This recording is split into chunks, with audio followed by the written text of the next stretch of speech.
Recording in progress. You heard that? I heard it. Okay. All right. We're just gonna do it. We're gonna trust it. It worked last time. Yeah, man. Okay, what's cracking, baby? How you doing? I'm doing pretty good. How long has it been since we talked? Like 3 weeks? Yeah, something like that. Is that a door to is that it's like some kind of like modern art? So we live in Army housing on base, and so Huh? it's like not the biggest, kind of housing situation. Uh-huh. And so our two kids are in the same room, and they both had like a dresser in our last house. And to fit both their dressers, we had to take the doors off of their closet, and one of the dressers is just kind of in the closet. So we've got kind of spare doors hanging out here in the basement. You know, Dude, you paint like a crude image on that, and I could sell that in LA for like $15,000. we had that in the house we rented in Watertown, New York. Um, we went in there, and by then we were just about to have our first kid, and it was a huge house comparatively. It had 4 bedrooms, I think. And so one of the rooms, my wife was gonna make like my little escape room, like you go up there and like watch TV and do whatever.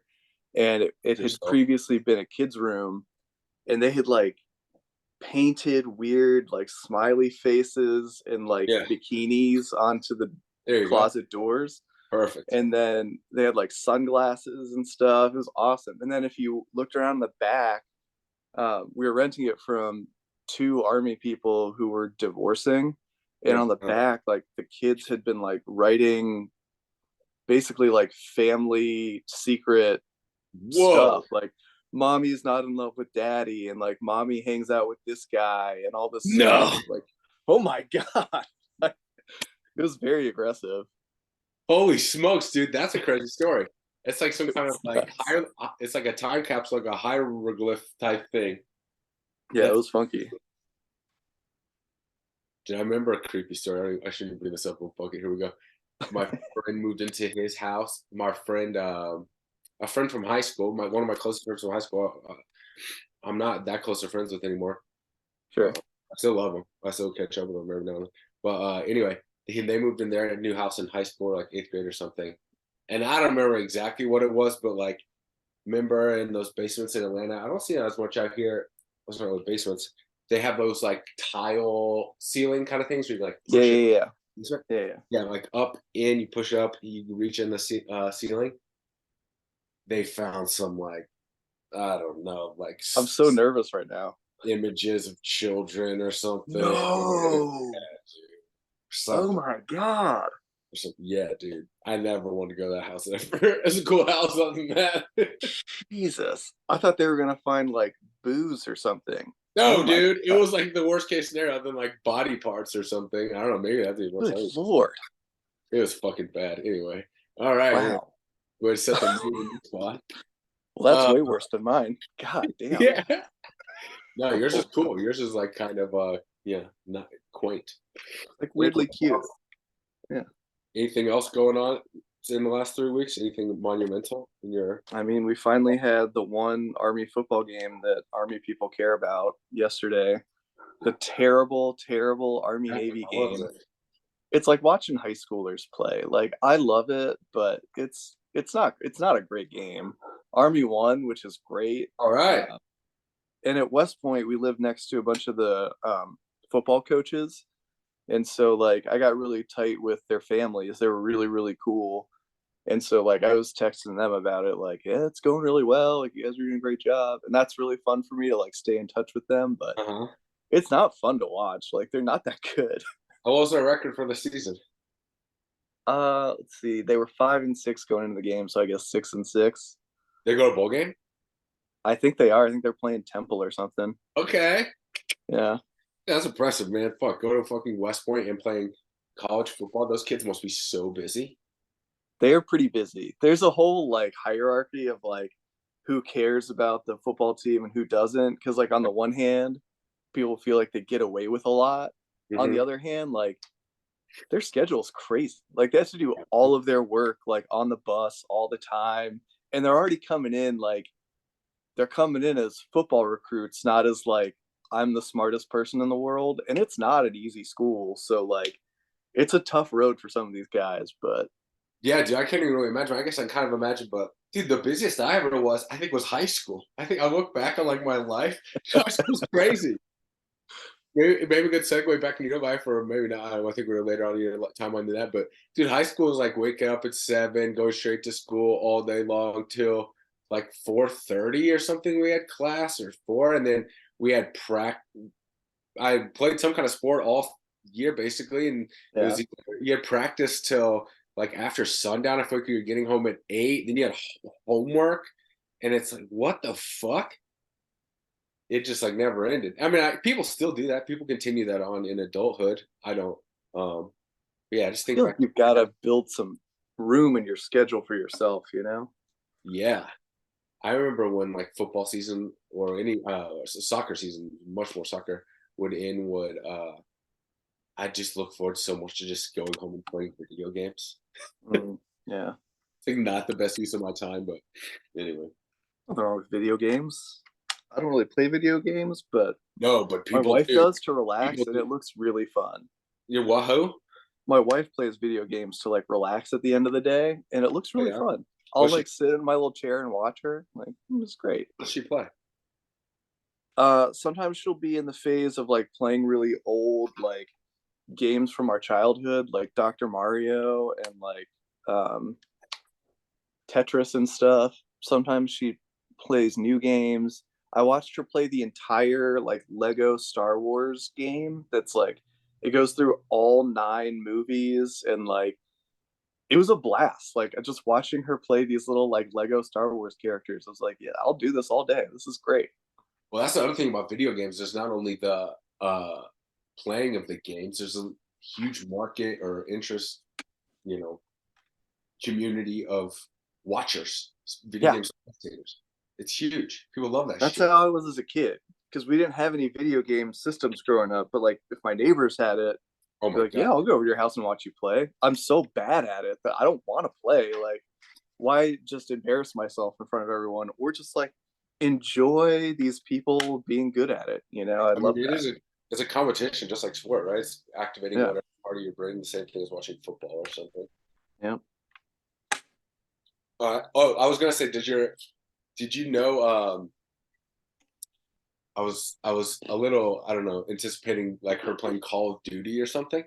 Is that a thing with No. military people that like? I think I've heard this. I don't know where I heard this, but like stories of dudes like in fucking Iraq going out all day and Fallujah like running missions and getting back to the base and playing Call of Duty. It's like, bro, do you want to Yeah. break from this shit? Holy smokes!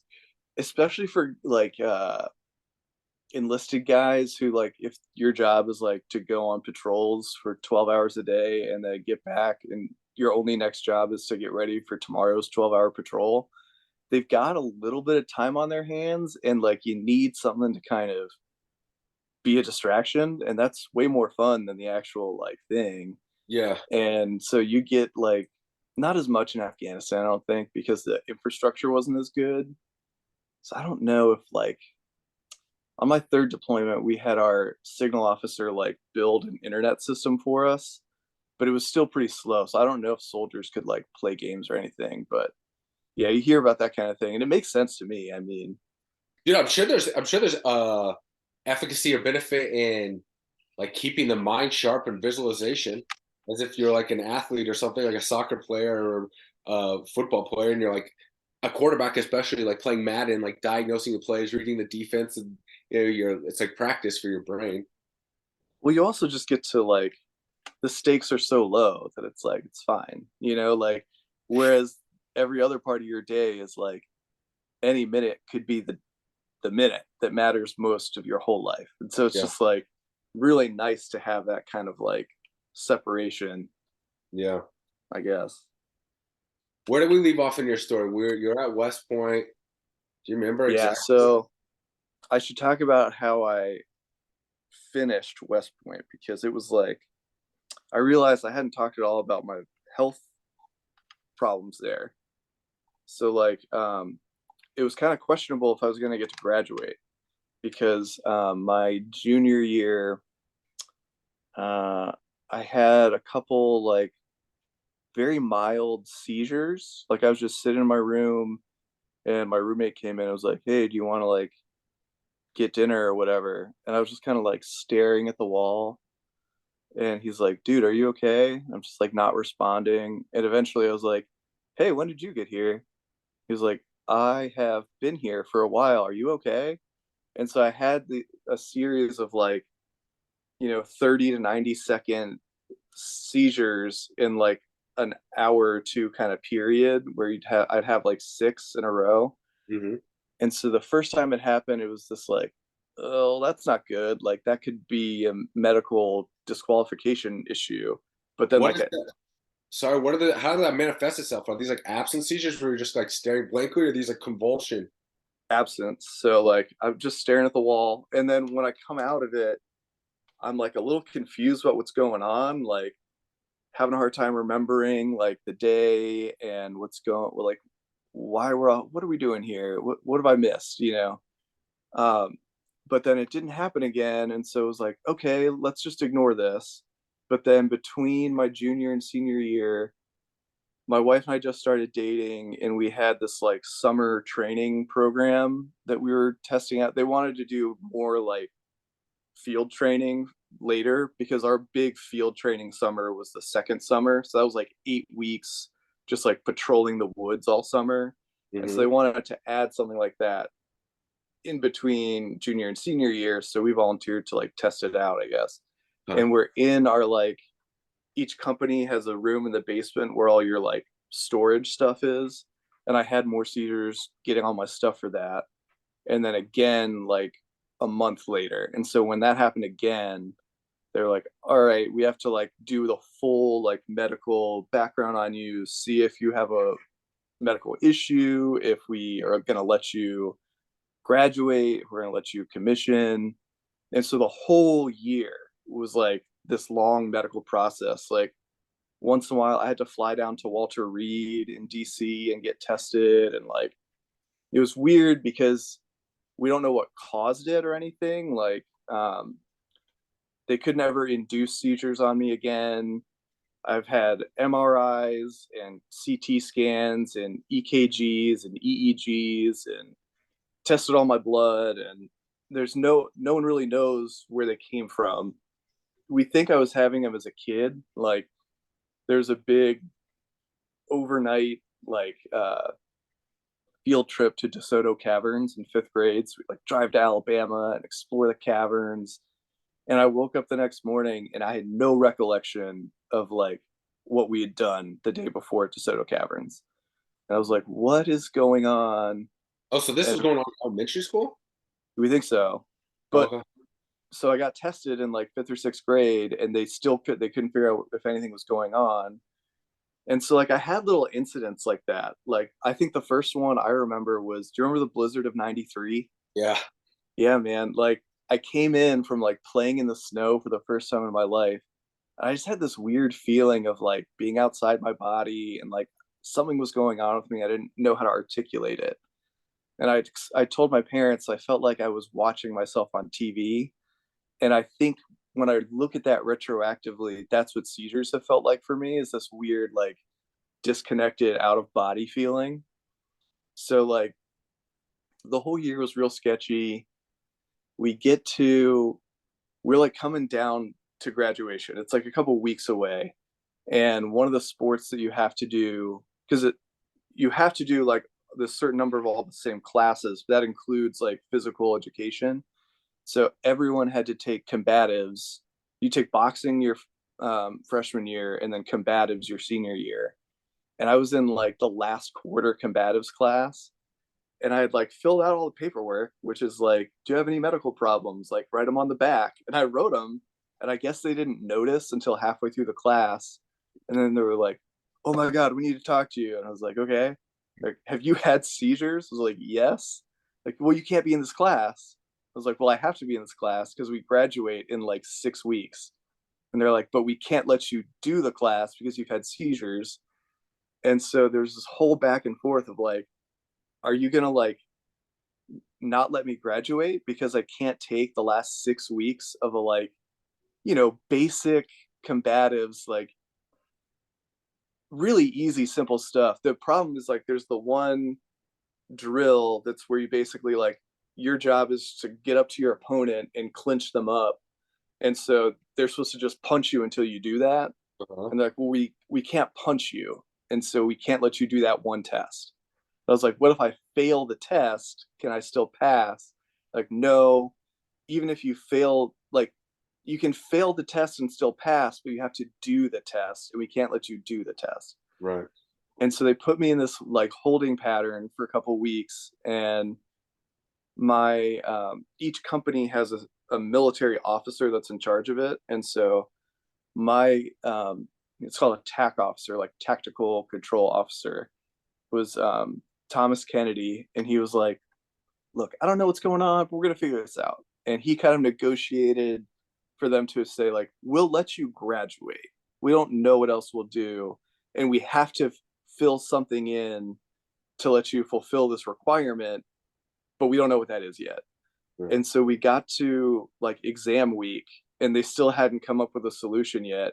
And there were like 5 of us that couldn't fulfill some kind of physical requirement, but were otherwise in good standing for everything. And so they assigned me like a research paper. They're like, at the end of the week, just give us a 10-page paper on like some kind of martial art. And so I wrote a terrible paper about like boxing, and they let me graduate. But then I couldn't commission yet because my medical procedure hadn't finished. So like graduation day arrives, which is like one of the best days. It's amazing. Like the president of the United States is our graduation speaker. Like it's this picturesque, like, you know, military academy graduation where you like throw the hats in the air and everything. And it Uh-huh. just feels like so connected to this whole history.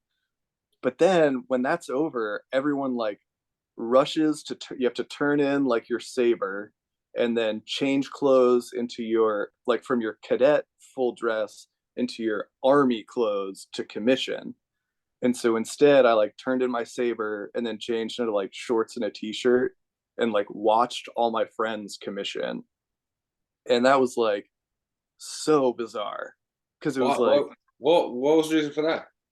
because the medical process, it's called a medical evaluation board, and so the board just hadn't finished yet. We'd done all this testing, Oh, written all these papers. I had all these people write like supporting, like, we think he should commission because we didn't know anything we were talking about, but like he would be a good leader. Like that's not what they give a shit about. They care about if you're like a diabetic or like have a seizure disorder in my case. right. But we're all like, come on, be cool, let the guy do it. But the process wasn't complete, and so we just had to kind of wait for the big army to finish. So they were like, so go home to your parents and we'll call you whenever we figure it out. So like I just waited in Atlanta That for was it. That was the only. It was just this. Had not completed this course technically. no, I so they let me graduate. So I have my like my degree, I have like my diploma and everything. But then the next question is, do you get to be a lieutenant? Okay. And so like my wife has commissioned, all my friends have commissioned, and they're all like, you go first to your like basic course where depending on your branch, they teach you all the basic stuff for your branch. So my wife was a quartermaster officer, so she went to Fort Lee in Virginia to like learn how to do that. And I'm just like sitting at home, like waiting around. They called me, I guess, at the mid to late July, and they said the poor lady on the phone couldn't remember. I think most people in my position at that point just want to be found not fit for duty so that they can like move on with their lives. And like as long as they let you graduate, like you've got a degree from West Point, which is great, Whoa. Yeah. and That you can sounds move like. on. Yeah. And so she's like, I got really bad news. Like they found you fit for service. I was like, wait. They found me fit for service. So like I get to be a lieutenant. She's like, yeah, that's not what you wanted, right? It's like, no, that's exactly what I wanted. I, like, almost fell out of my chair. She was like, oh, great. I thought this was going to be a terrible conversation. But then, throughout the whole academic year, we've been getting all the arrangements done for like when you leave West Point. You get orders for the base you're going to go to, you get orders to take you to your training location first. So, like, my wife and I had chosen basically within your branch. So I was an intelligence officer. So within every intelligence officer for our year, they rank order you by class rank. They sit you down in a room and they say, okay, we have like 4 spots for Fort Campbell. We have 2 spots for Fort Lewis. We have 1 spot for Hawaii, 1 spot for Italy. And then they go by rank and you just choose like the Yo, number one person's like, well, I really want to go to Italy. I choose the Italy spot. sick. And so my wife and I are like texting on our like terrible Nokia phones across the campus, like, okay, which base are you going to go to? Because then I'll choose that one. What's the status of y'all's relationship at this point? Like, what is? How, did we We've get into been that last dating. time? How y'all Do met? what?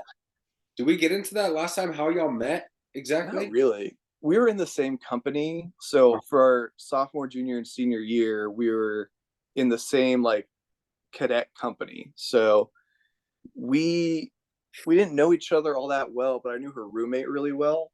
Okay. Her roommate was one of my buddies from like that first summer that's just like the basic training summer that totally sucks. Yeah.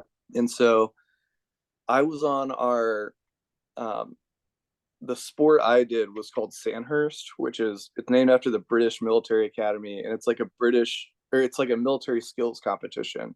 So each company has a team of 9 people, and there's one competition a year. It's with military academies from all over the world, and you like run 6 to 8 miles with all your gear and equipment, and you do land nav and you do medical things and you shoot at the range and you do like all these military skills.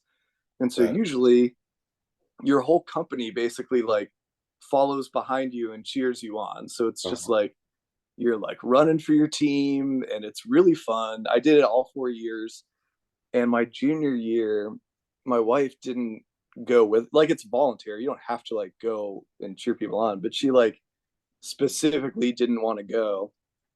And so I was talking with her and her roommate about it. I was like, oh, like why didn't you want to come? Like it's such a fun event. Like I love it. Like our whole company bonds and gets together and like our team's actually doing okay this year instead of like last year where we were terrible, like.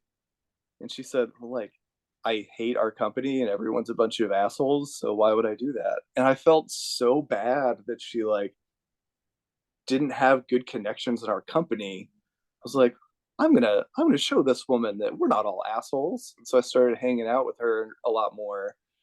And then when we left for that summer, it was really weird because usually you have all these requirements all summer to do. And so you don't really have time to just be like, so far away from school. So you don't really miss your friends. You're gonna like link up with them again soon. It's all gonna be fine. But we were both like, this is really weird. Like I kind of miss spending time with you. And that's weird. That doesn't usually happen. And so we had the same 3 week time period off.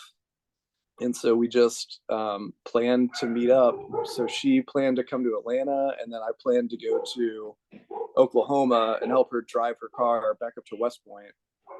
And so we just started dating by like showing up at each other's house and being like, I guess we should date. And so Yeah, that's cool. by the time like figuring out we were going to post rolled around, we've been dating for like 9 months and wanted to keep it going, but knew that if we were like in really separate areas, that might be really problematic. So we had chosen Fort Campbell. So that's where the 101st is. It's on the border of Tennessee and Kentucky. So I was excited. It was probably my first choice. It was her second choice. She really wanted to go to Fort Bragg, but someone on her side had like stolen the last spot right before her. So she texted me like, Bragg is out. We're going to Campbell. I was like, okay, I can do that. Are Bragg and Campbell and all these domestic military posts, are those on the same list as Italy and Guam and shit? Oh yeah. Oh, okay. So it just depends like how many slots are available at each place. And then like some places like Fort Campbell, Fort Bragg, and Fort Drum were known as the like high deploying bases. Like if you go there, you're deploying like right away. Okay. So when you're graduating from West Point, these are any of the military bases around the planet, the U.S. Army presence. Yeah. 200 locations or something. There were probably like 40 places overall you could go. Okay. It's like anywhere that's going to need lieutenants. Okay. So like there's usually like one or two bases that are like really small and cute and not huge. Boutique bases. But some that are just like, this is a big army place. You're going to go to war. You're going to fight. Let's go. And that's what I wanted. I mean, that's the only thing I really wanted to do. So those big U.S. bases, or is that what those are the like combat ready bases or whatever? Yeah. So like all of them are like, so Italy, there's a base in Vicenza, Italy that has the 173rd Airborne Brigade. And so if you go, you're going to be like an airborne infantry brigade, and they just happen to have a base in Italy for that. Like there are bases in Germany. You can get on a big cargo plane and they can drop you in anywhere.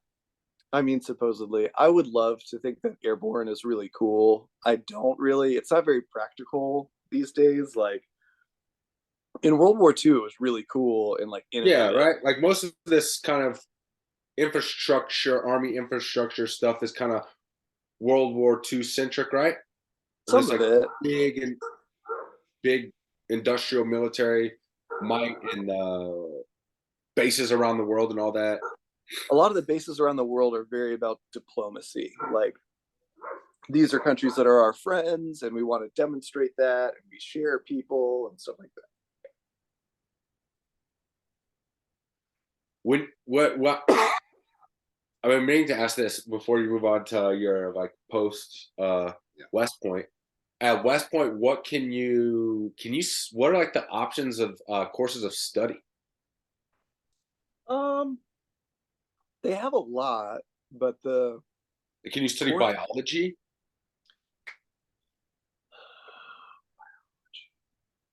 I know you could study chemistry. Like, what's your degree in? I have a Bachelor of Science in Military History. Okay, yes, you said that last time. But there's a lot of engineering. I knew some chemical engineers. I think you could major in chemistry. So you can't major in physics. Let's see, the poetry would fall under the English and philosophy departments. Like my roommate was a philosophy major, but it was like him and 6 other people. Like It's not. What are most people majoring in? Engineering of some kind. My wife's degree is in systems management, so it's like a lot of engineering management, systems management, civil engineering, electrical engineering. You study a language? There are language majors. They're usually seen as the not like smartest. It's like, oh really, kind of a softer major. It's so like, interesting because that's how it was in high school too. I don't know how it was for you, but like, I'm sure it was. We went to the same basically high school shit, you know, structure, big public high school. Spanish class was like the fuck off class. It was like one step above PE. So I took French because there's also, everyone has to take 3 semesters of foreign language, and you take the like I don't know if it's the Department of Defense or if it's federal, but like the language aptitude test for the federal government. And if you have no other language experience, they love to give you like Russian or Chinese. Right. But I had taken so much French in high school that I got to test out of basic French and took all my classes with the French majors. And so I was like writing essays about the French military in French by like the second week. I was like, Jesus Christ, like feels really accelerated. But on the other hand, like I was not a French major and it wasn't that hard, you know, like Yeah. Dude, it seems like that'd be the most useful major, honestly. It's like A for the military, B for post-military. That's what I think now. Look, thank God my mom made it's one of the few things my mom ever made me do was keep studying Spanish in college. And thank God she did, dude. Because it's like one of the few useful things. I studied international affairs. I have a master's in special education, but like in terms of actual practical skills I can use in any job, personal, professional, yeah. whatever, is I can speak fluent Spanish. It's so fucking awesome. I've used my French and like that wasn't even a thing that was on my radar is like this is important. Yeah, man. I'm gonna, dude, and yeah, I'm gonna emphasize that with my kids too. Like, take that shit seriously. These kids It's start great. speaking Spanish in fifth grade, dude. They could legitimately be fluent in Spanish by high school. Yeah. Just like a fucking random white kid. My brother-in-law did a year in Japan in high school and a year in Japan in college, and then he and my sister were both in the Peace Corps, and so they learned Azeri in Azerbaijan. So he has like these amazing language skills that like I've traveled with him to Iceland a couple of times and to Norway, and we'll just be walking along and he'll just be like, "Oh, those people are speaking Turkish. Like I could probably talk to them." And you're Yeah, like, "What? What are you talking about, awesome. man?" Like It's like having like kind of like a little superpower or something. It's it's super cool. amazing. Yeah, yeah. I haven't man, ever since I learned Spanish, it takes a while as a thing, and that's why people don't stick with it, especially kids. Right. It's very difficult, and you have to, and it's like there's very little successes along early on along the way. Like it takes a while to feel like you've actually earned Right. like built up a skill really. And so for kids, that's very for anyone that's very difficult to stick with. It's semi-perishable. Like when I went to France for the first time, it was 10 years after I'd taken any French, and it came back. I did a good job, but it took a while. Like I Oh would yeah, sit there like I'm gonna think about what I need to say before I speak, you know, like yeah. I like the way you put it though. It's semi-perishable because honestly, dude, I don't. Especially since Emmeline, the 2-year-old, went to preschool. I don't speak Spanish at all, right. but I know it's there. I can think it. I know I can pull it out whenever I need it out of nowhere. It's there, but it will be rusty. But it comes back. It does It's like come if back. you watch a French movie or maybe for you a Spanish movie and you're like, oh yeah, yeah, yeah, Yeah. it's there. But that's how I know it's there too, is I'll randomly hear it. And I'm like, oh, Yeah. I just understood everything that they just said. And so I'm like, okay, it's guess it's there. It just gets like activated immediately. So that's super cool. The other thing I want to ask was, so what was the diagnosis or official whatever on the seizures? And So like, what what came back that? was they considered it a non-defined seizure disorder, which I think was helpful because they could have also just called it epilepsy, and epilepsy is a harder like thing for the army to say like they're on board with. Right. But they because they said seizure disorder, I guess that made it easier. I got put on medication that I've been on ever since, and on medication I've never had a seizure. So like Like Keppra or something? Keppra. So the only other time I had a seizure after graduation was they thought about stepping me off of it, and so I was out of medication, and I had another set of seizures, and I got right back on it, and have never had a problem since. What's the is it are there any what's the side effects of Keppra? What is it? Does it prevent you Keppra from has never really given me. If it has major side effects, I don't really know what they are because it has seemed fine for me. Um, both my mom and grandma have seizure. I've had seizure. My grandma's epileptic. My mom has something similar to sounds like what you have. Uh, mhm. or around like 2018, she started having like these kind of absent seizures where Yeah. she would just like disappear for like a minute or two at a time, and Yep. then have this kind of like out of body experience she would describe. And then the worst part of it has been, and this hasn't gone away, is this like kind of amnesia where she won't remember. Like, dude, she's come out and visited LA twice since I've been out here, Mhm. post COVID, and like I for like a week at a time, and I don't know if she remembers those visits.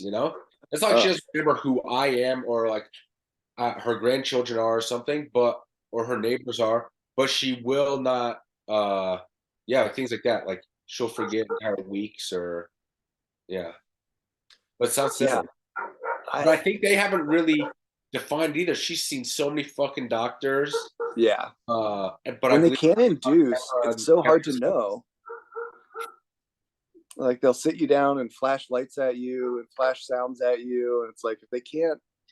I've never done a walking EEG, which is supposed to be something that might help, which is where you get an EEG all like put on your head and they wrap it up and then you have it running for like days and then you Yeah. come back and they see. But Whoa. like we don't That'd be know, like cool. I want to get all that shit done. I need to check into my medical. I want to get something like that done. I don't just want to get a standard brain scan. I want to yeah, get, I think this is the thing now, like a full body MRI where I can just see all my fucking soft tissue and shit, what's going on. yeah, I don't want to know some of that shit. I don't know. I mean, yeah. Okay, so they let you, so they just let you into the army as a lieutenant, like no restrictions? No, they said we're going to commission you. You're going to have on your medical, everyone has like a medical dashboard, like a medical profile that you can just kind of look at, and it's like I think it's 6 or 7 just numeric digits, each one in a different category. And so if you're like, a 1111111, you're all good to go, no problems, nothing. But if you're like a 1211111 or a 31111, whatever the code is, that tells them like what about your medical history there is. And so I was Uh-huh. a permanent. My first category was a 3, which was like you permanently can never deploy and you're on a non-deployment profile, and so that's just never going to happen. I was like, we'll see about that. And so Was that your thought at the time? Like what that can be, that's can be I changed? was like, okay, next hurdle is just going to be figuring that out. Like, and so my TAC officer again, like he didn't really own me anymore because I wasn't a cadet, but he like helped get me orders again, helped put me back in the like basic course I was going to be in, got me back to Fort Campbell. So it was like linking me back up with the things that I thought I had figured out and then got kind of like taken away by the ambiguity. And he like linked me back up with all of that, which was like huge. Feels like a really important like part of my family's existence now is that like going back to Fort Campbell in the same time period, gonna link back up with the girl I've been dating. It's gonna be all right. So I go off to the Intel basic course is in Fort Huachuca, Arizona. So it's like Where is that? it is an hour and change south of Tucson. It's about Oh, 3 miles from Mexico. in Mexico? I was about to say. Okay. Sierra Vista is the town outside of it, Okay. and it's just like right there on the border. And it was the most fun. I was living with one of my roommates from West Point and another dude that we knew. I knew a bunch of people in my class, and then so like I knew about a third of the people, and then the other 2/3 of the people were all like from various new interesting places. Like a bunch of them were reservists, so like we had one guy in our class. We're all like 22, and he was 42, and he had fought in Panama in the 80s, and so we were like, old man The Mike, like nom? the fucking second lieutenant. He was from the Dude, that Montana is National Guard. hysterical. And so he was like, yeah, back in the jungles of Panama. And we're like, what the fuck are you talking about, man? Like, it was amazing. It was Panama. Panama City? like it was so fun. And I'm like learning all about being an intelligence officer, which is like the exact right fit for me. Like, there's a lot of pressure at West Point when we were there to be like an infantryman. Like, all the cool people are infantrymen. If you're not cool, you're anyone but an infantryman.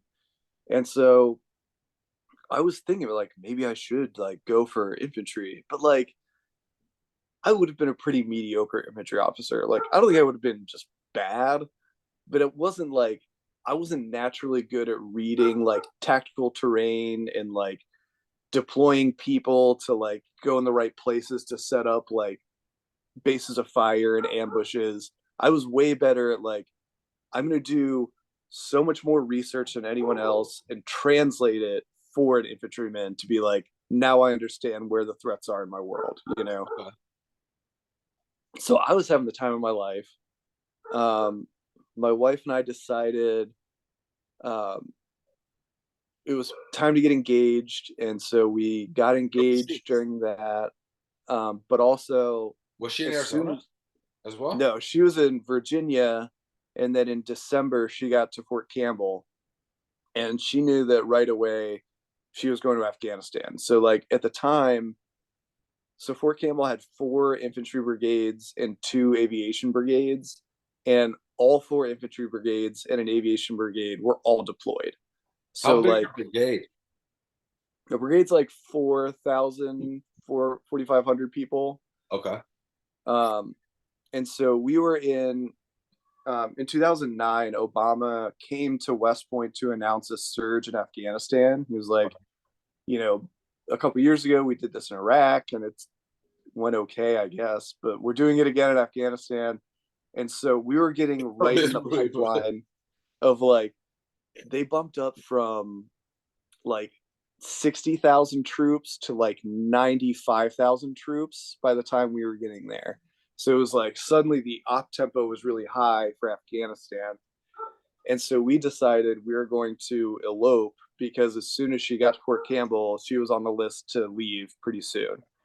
She was really concerned because she was a logistician about her whole job was just going to be driving supplies from base to base, which is like pretty fucking dangerous. Yeah.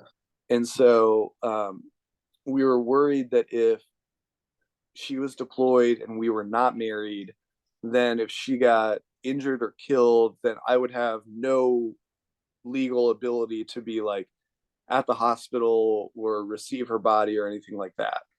And so 2 days after Christmas, we snuck out of my parents' house, went to the Gwinnett County Courthouse and eloped, snuck back in. My family is so You guys are like oblivious adult trained killers. Why do you have to sneak around? because we had already planned the wedding for like the next year. So and also like my family's like very conservative. Like the idea that their like little baby boy might be like sleeping with an adult woman when they hadn't stood before the Lord and the church to say Wow, like your we're parents are like married. that deep into it. They wouldn't even consider it like that. Okay. There, it's possible my parents don't know that I was having sex before I got married. Like Right. Okay. Gotcha. it's a whole That thing. makes sense. No, I get it. And Dude, so, I could tell. I wish I could take an hour to tell you some stories in my real life recently. But anyway, oh I get it. God, let's save that for next time then.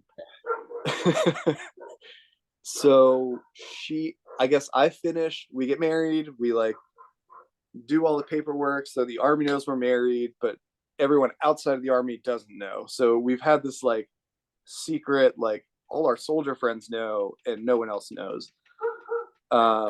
I finished my course at the beginning of February. I drove from the southernest part of Arizona to Fort Campbell in 2.5 days.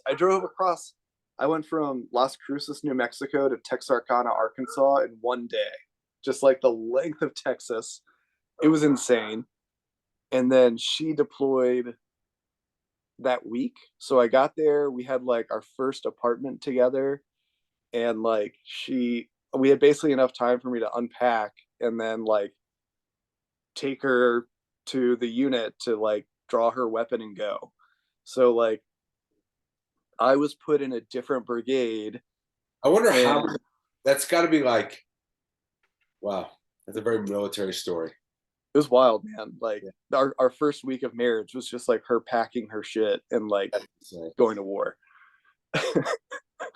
Funny to um my brigade was starting to come home, but her brigade had left like 6 months after everyone, so they still had a while on their deployment left. So the first thing I did is like I walked in to the rear detachment commander. I said, "Hey, I know the unit's all coming back in like a month or two.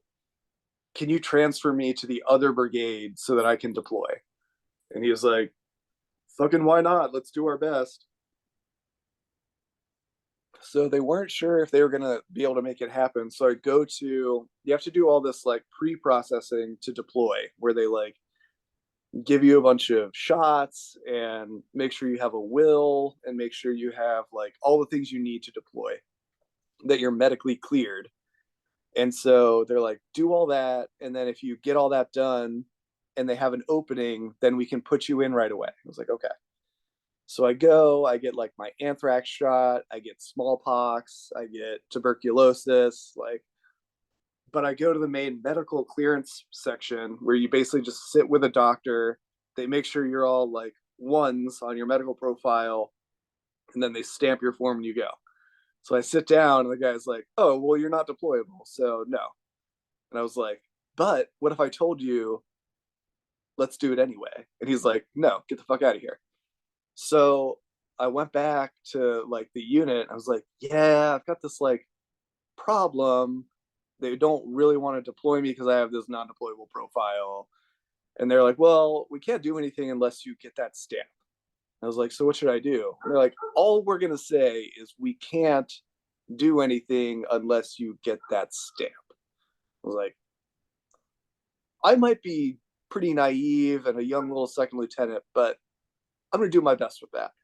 So I just went back. I got another doctor. He's like, "No, my memory of it is that I just left. It was like a series of cubicles in this big open gym. And this gym is like, there's shots over here, there's blood draw over here, there's dog tag printing over here, there's like your life insurance over here." And so this is just like a little corner with a bunch of cubicles. And my memory is that I leave that doctor and just got back in line. And so I just got back in line. The next doctor I went to is this civilian woman. And I explained the whole thing. I was like, "My wife left like 2 weeks ago or whatever. It's this little baby itty bitty seizure thing. It's like not even a problem. Like, don't even worry about it. It's like fine." Oh, baby epilepsy. It's like, don't even, it's not even I had my last seizure like over a year. It was almost 2 years at this point. Like, come Really? on, girl, like, be cool. And she was like, "Here's what I'm gonna do. Go to the neurology place, like on base. If you get a note from the neurologist that's like, we think he's fine, come back just to me. Don't go to anyone else, and I'll stamp your shit." I was like, "You got it." And so I immediately went to neurology. I had an appointment, and this is like an on base hospital, but on an on base hospital, some of the doctors are military and some are not. And so this is like some old civilian dude. And he's like, not that familiar with deploying. It was so weird. He Yeah. had me do things like, can you stand on one foot? Can you like touch your nose? There's all those like basic cognitive neurological things that Yeah. like, does your body still function? Yeah. And the whole time I'm like, oh, dude, I like, it's not even a pro. It's so easy. And this medication is so, I eat my medication so faithfully. It's so perfect. I'm the best little It's so boy. tasty. It's so yummy. And he was like, "So, and what's your job?" I'm like, "Oh, I'm just a little baby. I'm just an intelligence officer. I'm not even doing anything dangerous." He's like, "You wouldn't be like you wouldn't be on In like the charge of front other human line." beings' lives, would you? And I was like, "Front line? I would be so far away from the front line." Which, like, there's not a front line in a modern war. Like, what are you talking about? I'm like, I would be It's so friendship. safe, and like, I'd just be like huddled up in the back with all the people in the computers, and it wouldn't be dangerous at all. And he's like, "Okay, if I don't care." So he writes me this note that's like, "I guess he can go. It's fine." So I like get him to print it out. I take it. I like run to the gym.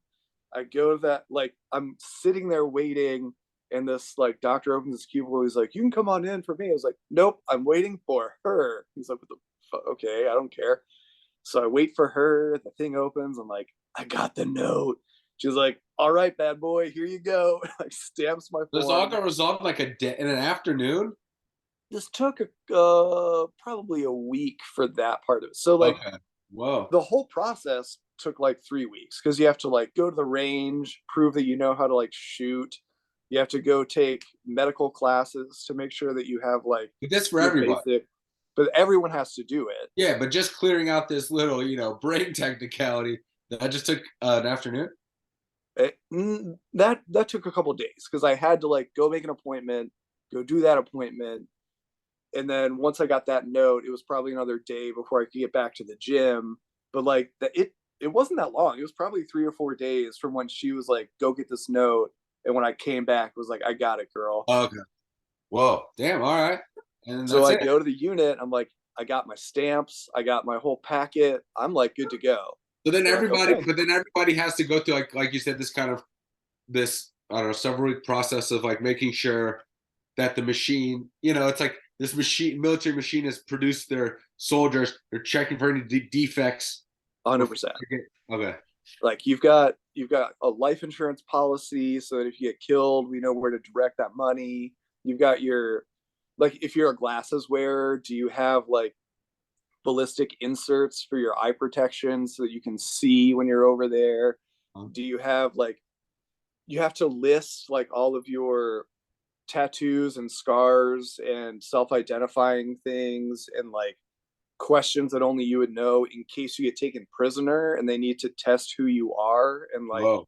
if you get rescued, they can like, okay, he's Records. got like a scar in the back of his leg, we know we've got the right guy and stuff Yeah. like that. It's this whole process. But usually when you're like with your whole unit and everyone's doing it at the same time, it just feels normal. But if I'm doing it as a replacement, and so I'm just kind of out on my own, like trying to get it done. And then, so now my unit's like, okay, if we can transfer you to the other brigade, we'll let you know. So every day I would come into work, I would say, like, can you transfer me? And they'd be like, nope, not today. Come back tomorrow. And I would just go home because they're like not doing anything but waiting for the rest of their unit to get home. So then in mid April, I go in on a Thursday. They say, no, we have no information. Go home. I get a phone call that afternoon. They said, we're transferring you to the other brigade. You're going to deploy on Saturday. It's Damn. like, whoa, okay. Like, what do I need to do? I like Is drive that usually in. how it goes down for Well, everybody? no, Gives because you like a week's notice. usually the whole unit knows they're going months ahead of time. Okay. But because I'm like begging to go, I'm a replacement, and they're just kind of like, yeah, this lieutenant is begging to get over there, and we found a spot for him, but the plane leaves in a couple days. Yeah, if he can get his shit together, let's go. Yeah. So I had to like stencil all my duffel bags with like my name and unit information. I asked, I was like, is there a packing list? Like, I don't even have an issue of all my gear. And they're like, you'll do that in country. Like, we don't even have time to issue gear. On that, I would have just My waited. parents drove up because they're only 4.5 hours away. And I almost I technically let slip that I was married in front of my dad because I'm trying to find a place that can get me a stencil to put on the bottom of my bag. And I have my wife's stencil. I was like, hey, I'm at like a sewing shop because like the unit's not producing them anymore. But off post, they have like little sewing shops that'll put stuff on your uniform. And they were like, we can make stencils. I was like, I have my wife's stencil. Can you take it and translate it for me? And she's like, yeah, no problem. And then I realized my dad is with me. I've just talked about my wife. I look over and he's looking in these like glass cases at all these old historic army patches on display. He's like, these patches are just like so cool, man. It's like, Extraordinary. But yep, I'm so glad that's what you're focused on. Like, not trying to spill the beans about my secret marriage. I ended up, the plane got delayed a day, so I left on Sunday. But like Thursday to Sunday, I just like take off. I don't have a weapon. I don't have body armor. I don't have bro, anything. fuck that, dude.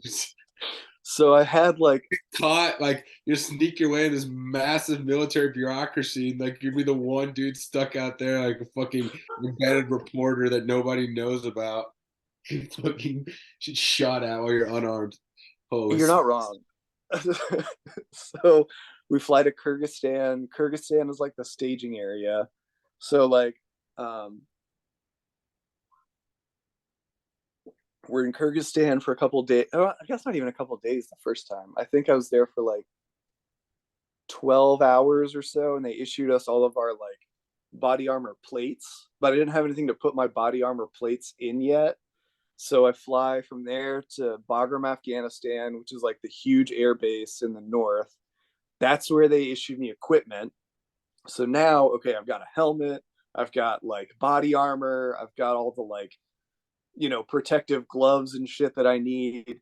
But I still didn't have a weapon until I fly to Sharana. So this is in southeastern Afghanistan in these like hinterlands.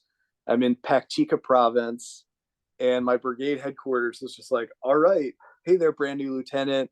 It was my flight was me, a new captain that had gotten to the unit, a new first lieutenant who got in the unit, and then like 15 privates that were like fresh from basic training.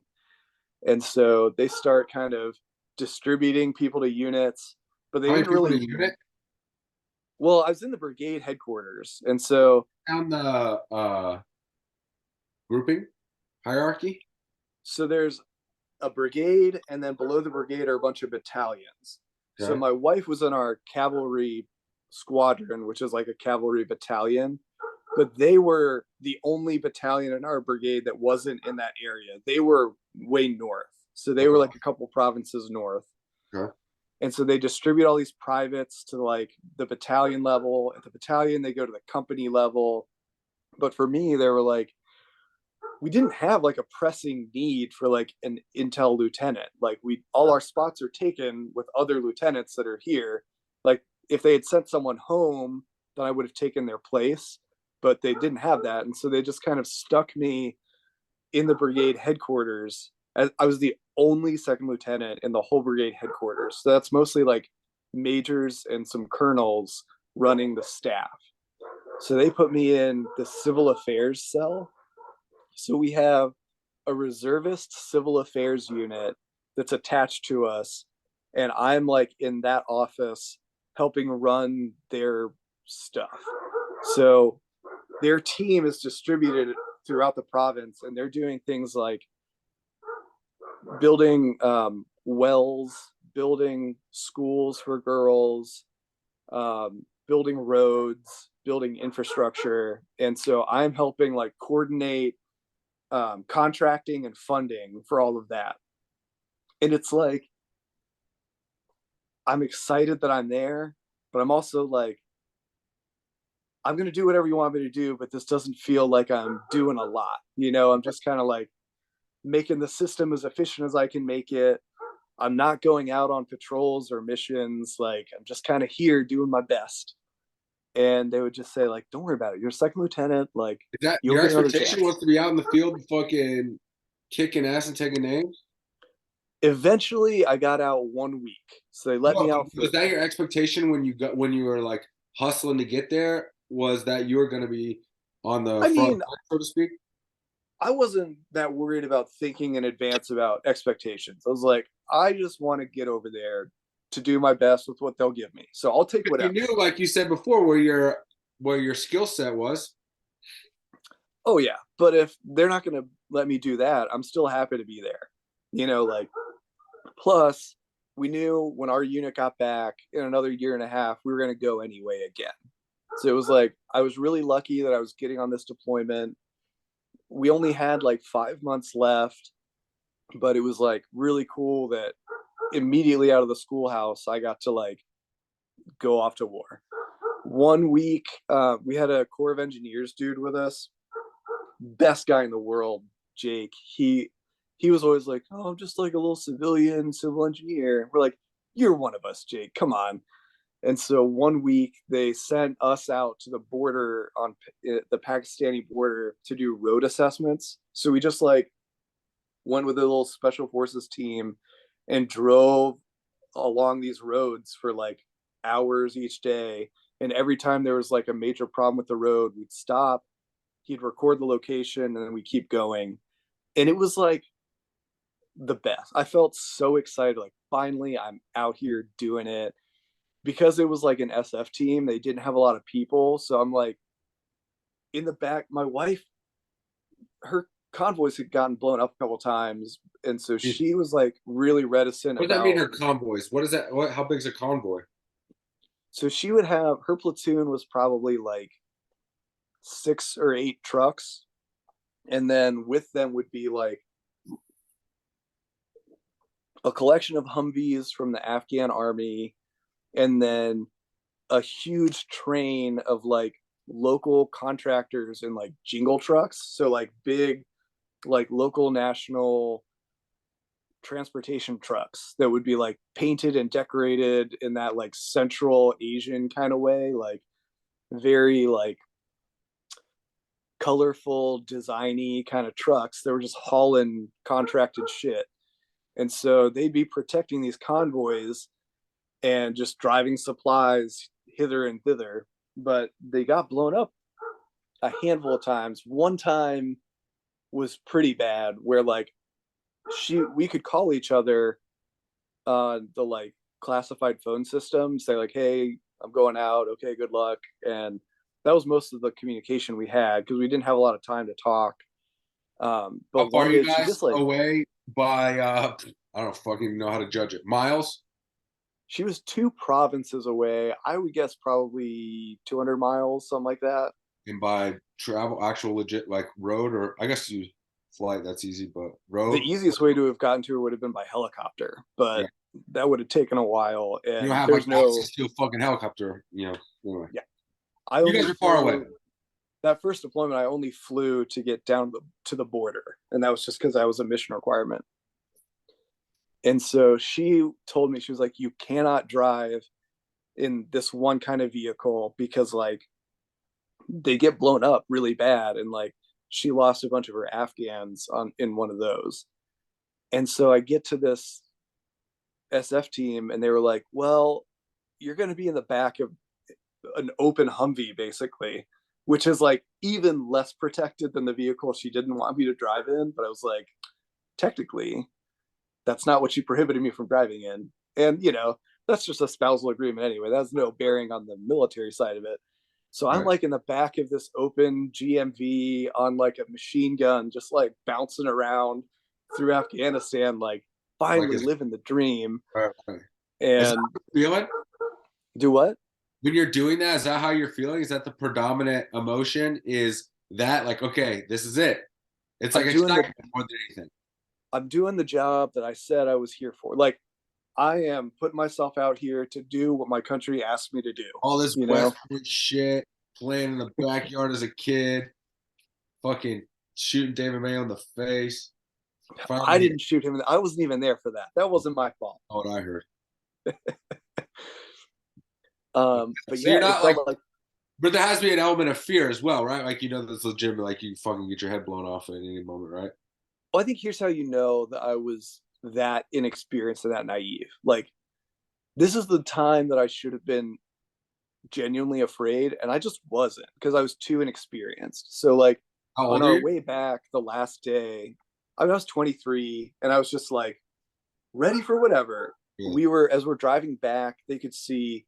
So the base is right on the border, and so right across the border are these Pakistani military checkpoints, and there was like dialogue between the two bases because like technically we're allied countries, but on the other hand, like the Taliban was very in the pocket of Pakistan, right? Like especially the Pakistani military complex in that federal tribal area. Uh-huh. And so as Zerostan? we're do what? Was Zerostan? Yeah, Waziristan's one of the tribal areas. And so as we're driving in, the base can see that there are these dudes setting up rockets to shoot at us as soon as we get back. And this is where all along the border, every single one of our little bases would get rocketed every single morning. It was like, all right, it's 6 a.m. They're all going to start getting hit now. Yeah. And so we called like the pack mill checkpoint, like, hey, we see a bunch of rockets next to, like, right outside your outpost. Can you like do something about it? And they're like, we don't see anything. Like, So what does that mean? Is that's collusion or that's that's fucking collusion. That's, they know, and they're just not going to do anything about it. And so as we pull in, the first thing you usually do is you refuel so that if something happens, you're already fueled up and ready to go. But at that same base, about a month and a half before, a rocket had hit the fueling point and the base basically burned down. So it had been rebuilt because it's all plywood for the most part. And the fuel area is just this giant rubber blivet. It's like the size of a room and it's just a big rubber blivet. And so Wait, what is that term? Like a crater? it's like an inflatable liquid container. Oh, So you okay. can have a water blivet or a fuel blivet. Some of them are rigid and some of them are just inflatable. Uh-huh. So like we had shower tents. We didn't have any like plumbing infrastructure, but we had tents that had showers and there was like a water blivet next to it. Oh, gotcha. So as we're refueling, we start getting rocketed. And like I had no sense of fear at all. I'm just like, oh, this isn't great. And I'm like kind of ducked down in the bed of this, like, it's basically like the open end of a pickup truck. And Yo, it's hitting right right on us. And suddenly the like SF team that's loading us up is like, we have to get the fuck out of here. And they're like tossing hoses off and they're driving away without getting in the truck. Like their guys hanging on it. And I thought to myself, like, oh, these guys are like scared. And I'm too stupid to realize I should be scared right now. Like, yeah. And so we kept getting rocketed the rest of that afternoon and evening. And like they ended up hitting one of the Afghan like buildings because it's a joint like US Afghan base. So like one of their buildings got hit and they were hitting all throughout the base, but like everyone's fine. And after that was when I was like, now I understand that I intellectually should have been a lot more scared. So the next time I go back to my regular base, usually when we got rocketed at that base, it was a big enough base and they were pretty inaccurate that it was like, no one gives a shit, it's fine. But the next time we got rocketed was pretty close. And that time I was like, okay, I'm kind of scared this time. Like, yeah. What's close? Like, give us really some... close would be like, 30 meters away. So that's like what was hitting at How the big's the main. base? Like, what's the base consist of? What's its size, generally speaking?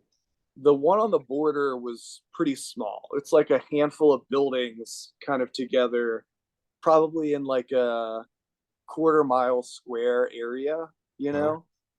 The other base, my main base was big. It was like maybe a quarter, maybe like half a mile wide and like 3 miles long. We were in kind of an extension to it that had been built during the surge. So there was kind of a gap between the main base and the headquarters part. So a lot of it was still kind of open desert, but there it hit probably within 150 meters, which is where you still feel it, like you feel the ground shake, you feel it kind of in your chest. And it's so funny. This is like a really important part of like my PTSD journey was that like getting rocketed on the border ended up being the closest I got to being in like serious danger. And after that, there was this, it became like a joke amongst everyone that I was a good luck charm. I was like a safe person because there was like a ring of safety anywhere I went. So like we got rocketed once my fourth deployment and it hit like right next to our headquarters building. The sergeant major was like, holy fuck, like that was the closest one we've had this whole deployment. What the fuck is going on? And my best friend was like, oh, it's because Marshall's at the other headquarters. He's like a kilometer and a half away doing a briefing. So of course, like we're out of the safe zone. I was like, God damn it. So like I have a really frustrated relationship with the violence because it felt like I want to be here and putting myself in danger to protect other people. But then outside of that, I would joke that like, I guess the enemy's just too scared of me. I don't know. Like I never, every patrol I went on, every mission I went on, fine. Everything's fine. we did a lot of aggressive operations. My second deployment that did include me killing people, but I wasn't really in a lot of danger myself there. My so my relationship with violence got really complicated for me because like a lot of people on that deployment were facing a lot of danger every day. You know, people I know are getting wounded, and while we were there, two of the people from West Point that we knew about, we didn't really know them personally, but they had eloped before the deployment. They were a year group ahead of us. Um, and the husband was killed on a patrol. And so the wife was able to like escort his body home, and like they could tell people we eloped before this. So this is the whole reason for it. And we could say to ourselves, like, well, we did the right thing, like, because it can happen. Like, Yeah. you know, we know people now that are getting killed. We lost, this was at the time of the war where we started losing people I knew. So like one guy, What year? Like what we were talking? this is 2011. So this first deployment was April to August 2011 for me. In May, a guy named John Runkle was killed, who I didn't know him personally, but he was in Sandhurst also. He was for another company's big Sandhurst team, and they were like the best team in the whole Corps of Cadets. Like they were phenomenal. They were in my like West Point battalion, so like I knew him. I was like John Runkle, like he's a legend. He's like this really great, fucking super talented, really fit, really great soldier kind of guys. And so it was like, you know, every step along the way was like closer and closer to us. It was like at West Point, you're losing other West Pointers. And then this year we were losing people we knew from West Point. Right. And then the next year we were losing our friends. Wow. And so it was like, it just kept escalating. But my relationship with the violence was still like violence adjacent, which felt so frustrating for me. Like, you know, there are a lot of people, even in the Army, that are like, yeah, I'm happy to leave it. I'm happy to not be, you know, happy to have a really peaceful deployment where nothing happens. I was like, I'm here to be that guy. Like, I'll take it. Let's do it. You know, I want to be the one in the way. And it just wasn't something that really happened that way. But you encountered violence, said you killed people. So it's like you encountered like more violence than the vast majority of human beings would encounter on a daily basis, and probably vast majority of people in the military now. It's very disorienting because, like, what you want to think is going to happen is like something you're used to in a movie. Like, okay, you have like the guys who go and fight, and then you have the guys who are like supporting, and there's like a delineation, and it makes sense.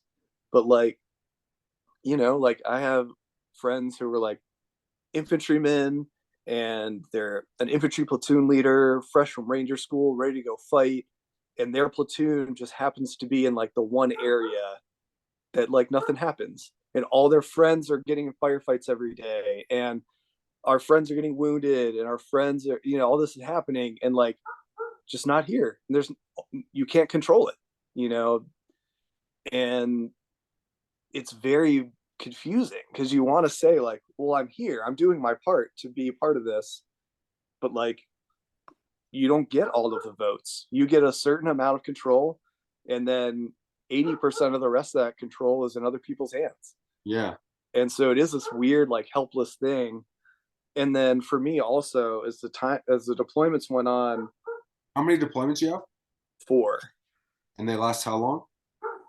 each one was different. So the first one was like 5 months. My second one was it was really sneaky. So we get home, it's like great that I've gotten to deploy. I've got a patch on my right shoulder now. That means like you've been to war. So I'm like, yeah, like I'm on the team. And then a couple months later, I guess in spring of 2012, one of the Ranger units came by and they said, "Hey, we need more intel people because, you know, we're on these really aggressive short deployments, and we have plenty of like, you know, ranger shooter dudes, but we don't have enough intelligence guys. And so they went to like Fort Campbell, Fort Drum, and Fort Bragg, because those are like light infantry, really aggressive units, like people who are already kind of pipelined into being like, yeah, let's go fucking fight. And so they were recruiting intel people. And I said, I would love to go. Can I go on this extra kind of bonus deployment between the last deployment and the next one for my main unit? And I said, yeah. So while the rest of my unit was doing like the regular train up exercises you do before deployment, I went down, trained with the Rangers for a month, and then deployed with them as like an intel augmentee to their team. And so that was October 12 to February 13. And it was in a lot of ways like the opposite of that first deployment. So instead of like building infrastructure and like getting kids in schools and like trying to connect people to the economy and like, Finger painting. hey, like there are ways to like live your life that isn't under Taliban rule. You can like sell your farming produce and like live a good life and elect people. This was like, all right, our job is to kill the worst people. And so my job was to basically like take our list of people we were trying to find and either kill or capture and prioritize which of them we would go after every day. And so if you were bad enough, we could just kill you outright. So every morning On a certain list. If you made a certain list. Yep. And it was like there's a lot of And y'all want to do that, right? Like that's probably like we're just gonna kill this motherfucker, right? People probably chomp at the bit to do that.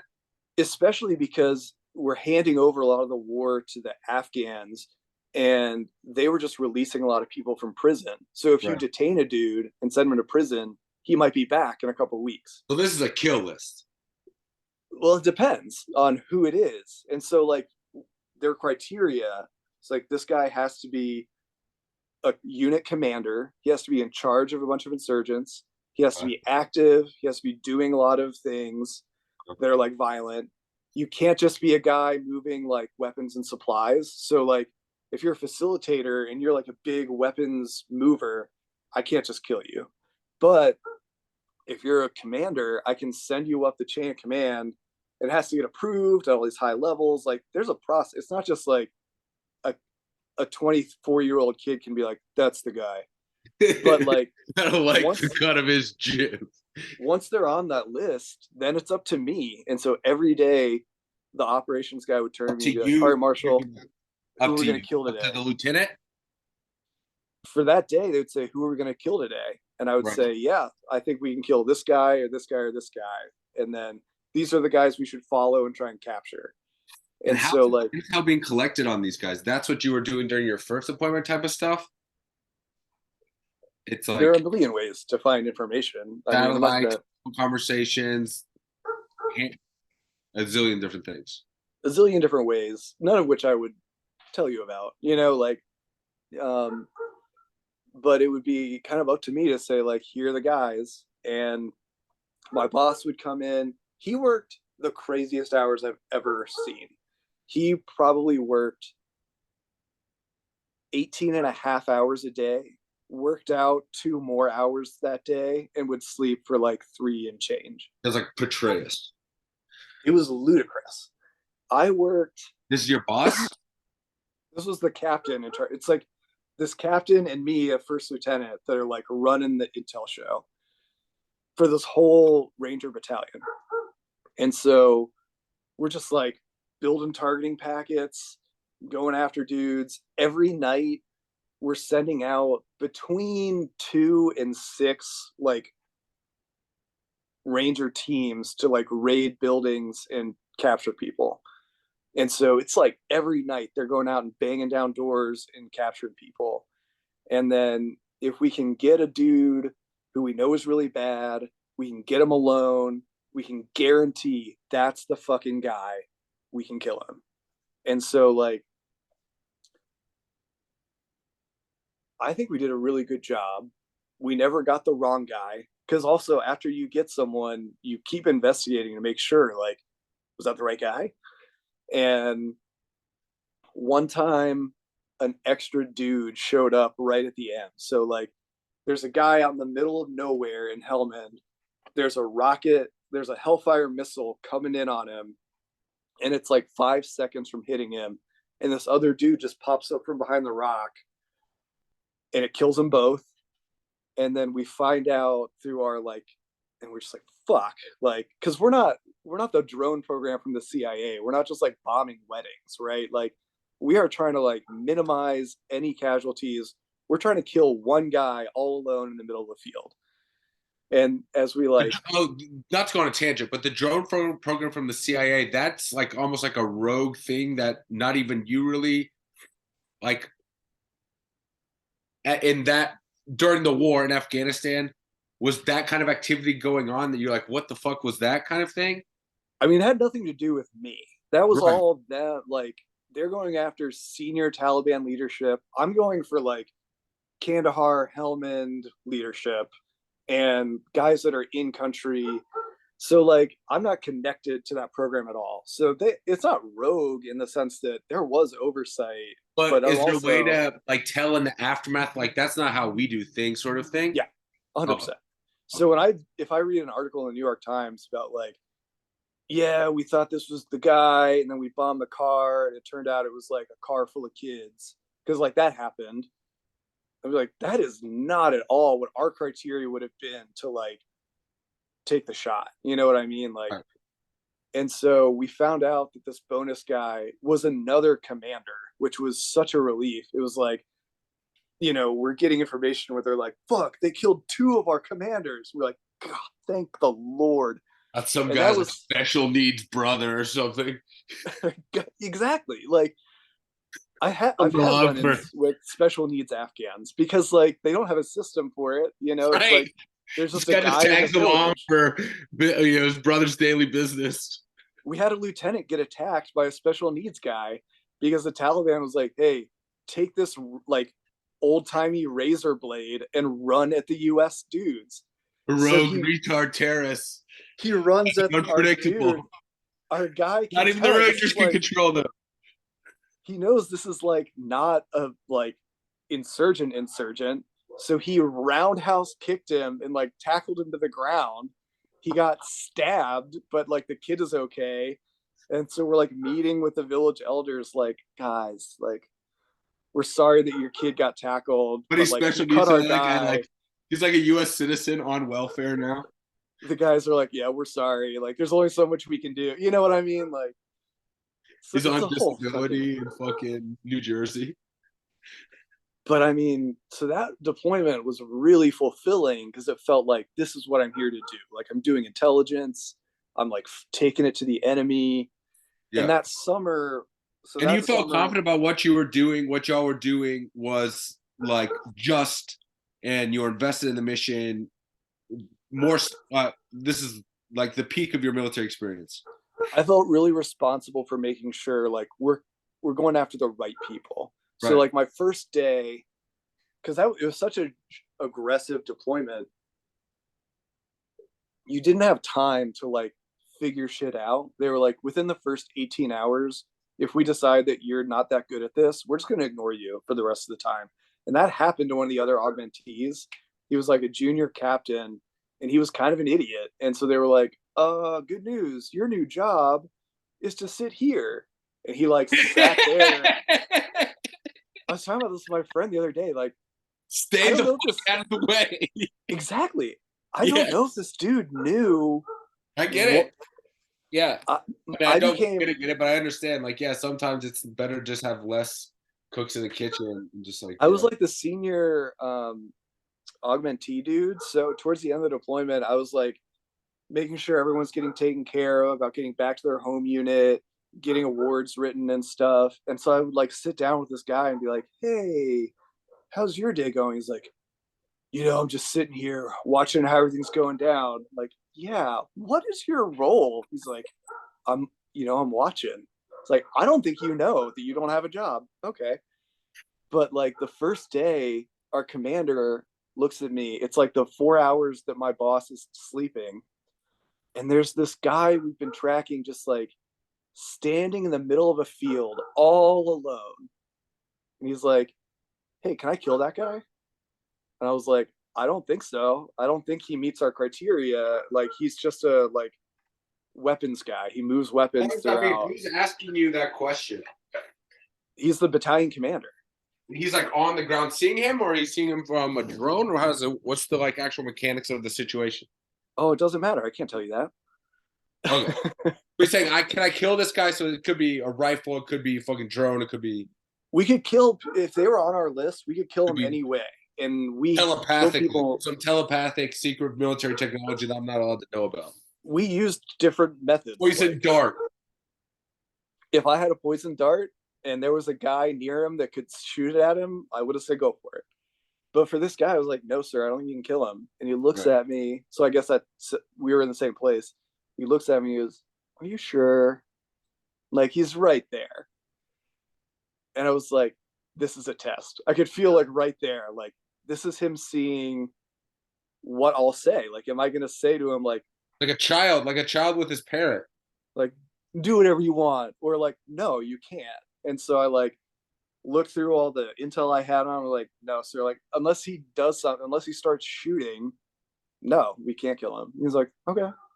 And my boss came in after that. I was like, hey, did I like fuck this up? He's like, did you tell him what you actually think? He's like, yeah. I told him I don't think he doesn't meet the criteria to kill him. He's like, then you did great. I was like, perfect, great. And that gave me everything I needed to say, like, you are responsible for understanding who we're going after. People are going to trust you, and you need to be sure. But if you're sure, they're gonna trust you, and they're gonna go with it. So like, I felt very responsible, but also empowered to like do the right thing. I need to mention, so the summer right before this, so we leave beginning of October. In June, I guess as we left, our first classmate was killed in 2011. So that was Jordan. I talked about him last time. He's the one who like hadn't graduated yet. He was in the like you're in trouble program. Yeah. The day of our wedding, because we had our wedding ceremony like almost a year after we had eloped. Okay. And that day, a guy I knew, Nick, lost his legs and one of his fingers. And I think he set a world record for most units of blood ever given. He got, I think, 412 units of blood. So, like, he was just, they were, as quickly as they were putting blood in him, it was coming out. Like his whole lower half had gotten blown off, essentially. It's like an open tube. Just insane. They did not think he was going to make it. He miraculously made it. He's alive and well now. Like, he has 2 kids. He married one of the nurses at Walter Reed. Like, he's doing great. But then in June, our first like classmate who had graduated got killed. So Sean Jacobs got killed in June. I think it was Chase Persnicki was killed at the end of July. And at the beginning of August, Todd Lamka was killed. And then a week after that, my TAC officer, Major Kennedy, who had like gotten me orders, who had gotten me through the whole medical process, got me back to Fort Campbell, he was killed. And that was like, we felt like we were in the summer of like our time. Like, our friend, one of my buddies, stepped on a landmine and got like peppered on his face. Another guy got shot in the head but was okay. Like, but we expected that. Yeah. Like, this guy's a senior major, you know, like he had done his Iraq deployments when he was young. He's like, you know, in his mid-30s, and we thought of him as being like, well, he's not the one that's going to get killed. He had twin babies at home. His kids were like a couple months old. And it was like the first time I'd ever been in like denial, you know, that whole like, well, sure, like a Major Kennedy was killed, but it can't be ours, right? And it was like, so that whole summer was just devastating. It's just summer of 2011, 2012. 2012. It was like we were right in the pocket where most of our classmates were deploying for the first time, were platoon leaders, like in the like on the ground combat kind of role. And so we were kind of like in our peak vulnerability time of like fighting the closest to the ground that you get. But Major Kennedy was an advisor, so he would, his whole job was just to like train Afghan teams. And they had to, their base was on one side of a river and the Afghan base was on the other side, and they had to cross this bridge. And so these suicide bombers just ran up on them as they crossed the bridge. And um, they lost a bunch of guys. They lost him. And it was like the whole summer felt recontextualized as like, we're playing for keeps now. Like, it's not just people who I've heard about or people I saw or people I knew vaguely. Like, these are people I care about and who like changed my life, you know? And Major Kennedy had been that for a lot of people. Like, one girl our senior year had gotten pregnant, and you're not allowed to have kids at West Point. Like, you're just not allowed to. And a lot of women, if they get pregnant, will just leave and never come back. But he helped her make sure that she left, she had the baby, her parents took custody of it, and she came back, and he helped her graduate with her class. She didn't even lose time. Like, she graduated with her class, and he like made that happen. She's been married to that same guy that they had the baby with ever since. Like, they have 3 kids, and he like made that happen. Like, this is a guy who changed so many people's lives, and he just died that day in Kunar province. And so this is the context I'm deploying on this ranger deployment with. Like, all right, let's take it to you then. And so it was a very aggressive kind of time. The rangers are very aggressive dudes. They're pretty fun. I mean, You were like a temporary.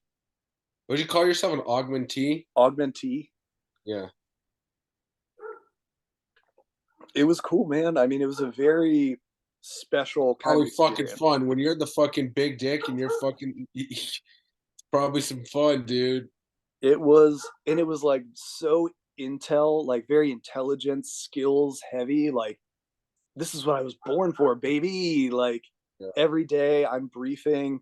The last thing I did every day was sit with one of the coolest dudes on that whole deployment, this other operations dude. And I'd brief the intel on who we were going after. He'd brief on what assets we wanted for like protection, and like, we want the gunships because we're doing something crazy, you know, like, and that was how I ended every day. And then I would get my rest period and I would wake up. And by the time I got up, all of our teams would be like getting to the objective. So then, like, the first thing in the morning is watching all these raids happen and organizing who we're going after the next day. So it's like every day, like getting after it. I we were on Zulu time, which is basically Greenwich Mean Time, because we're coordinating things across so many time zones. And so I never knew what time it was in real life. So I'd step outside and be like, "Oh my god, it's light out." Crazy. I not no expectation of that. So like, I know I worked What kind of from, shit are you allowed to discuss? Like, what kind of substances you're taking at this time? Are you like on Adderall and shit? They'll give you amphetamines and shit. there were special operations people who were allowed to test amphetamines. I was not one of them. Test amphetamines, like new types of amphetamines. Yeah, see if it'll work out.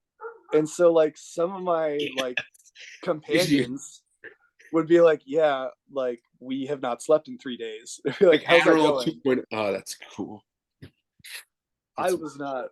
So the other thing too, I wasn't allowed to go on patrols or raids because it would be bad advertising. Because if they were trying to borrow people from units that were going to return to those units, and that person got killed, they would have a really hard time recruiting. So right. my boss was like, "Okay, we're going to send you out on this mission." I was like, "Yes, let's do it." And I'm like getting ready to go, and the commander is like, "Whoa, whoa, whoa, we're not letting him go out." They're like, "What? He's ready to go. Like, put him out." Like, we would do this for any of our lieutenants. He's like, "Yeah, he's not our lieutenant though. If he gets fucking killed, how many guys do you think we're going to get on our next Who did deployment?" you belong to then? Well, I technically. still belong to the 101st Airborne. Like I still belonged to like my home unit. So I'm like communicating back with my home unit, like, hey, everything's going. Is everything getting ready for our deployment coming up? You know, I'm going back to my regular job in a couple months. And so it was just a wild time. It felt like between the two deployments I had, one was really, really important for helping develop Afghan security and infrastructure. Like, teach women to read, teach women to read. That is the most important thing we can do in this country. And then the second one being like, and fucking kill the bad guys that are trying to behead the women trying to read, you know, like, so there was something like really fulfilling and like I was really good at it. It felt like this is what I'm really contributing now. I'm doing the work. So we get home and I had 90 days between that deployment and my next deployment. Usually you're supposed to have like a year, but I had waived my like dwell requirement so that I could go on this bonus deployment. So I show up, I'm like, let's go again, baby. Like, I'm all hopped up and ready to go back. Hopped up on Adderall 2.0. I wish, man. I honestly, I don't know what I would have been like if I'd been on any kind of weird substances. So like, there were people over there that would drink to like cope, and Whoa. I could never do that. I was like, I can't. Where you get alcohol? The military provides you alcohol? No, you'd have to smuggle it in and shit. Like, you'd have to get From home. resourceful. Yeah, I mean, also like Afghanistan is an Islamic country that even then It's like you can't go to you fucking. couldn't have Yeah, alcohol. yeah, that's what I'm So saying. like, there's a whole black market, I'm sure, but I was like, I could never, because I felt like my whole job was to be like sharp all the time. So it was like, I can't put down my guard That's for the this, last fucking thing I'd want to be is like hung over in a fucking war zone. Oh my god, right? get out It of is here. sketchy. Some of the Afghans, especially, would be high on missions, and Oh, that was fucking wild. high Like, on what? hopefully marijuana, but also opium, because Oh, it's like, yeah. you know, Yeah, both of those grow a lot out there, right? Or no opium yeah, for sure. And then Afghani big Kush, that's time. like original weed. Is Yeah, Afghani? man. Yeah. Whoa. Afghan Kush, Okay. baby. Yeah. So like, you'd be on patrol with these dudes, and like some of them are just like high as a kite, just like Oh, dude. swinging their rifle around. You're like, if I get Whoa. fucking shot by accident by this like Afghan soldier. Fuck. On the other hand, like if I'm, say I'm a 20-year-old Afghan in Hell yeah, you get 2013, everybody in this country high as fucking opium weed. We probably all just walk away. this country had been at war for over 10 years before that guy had been born. His Yeah, whole life that's had right. been Exactly. That's the other thing I in was gonna say. It's like, yeah, war with the Soviets, yeah. civil war throughout the whole 90s, war with the Americans. Like, every moment of his life has been about war. And Yeah. like, Yeah, because if you were if high as shit if out there, if you'd smoked a bunch of Afghani Kush before you went on patrol, you'd not be swinging your rifle. You'd be like paranoid as fuck.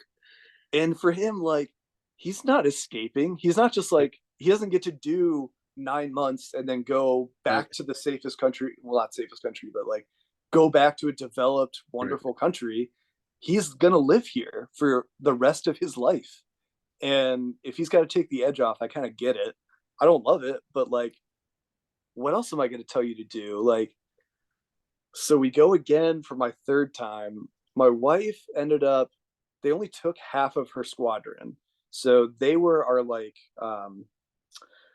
our advisor teams. They like picked half of her unit to become advisors, and they would embed them with different Afghan units, but the rest of them stayed home.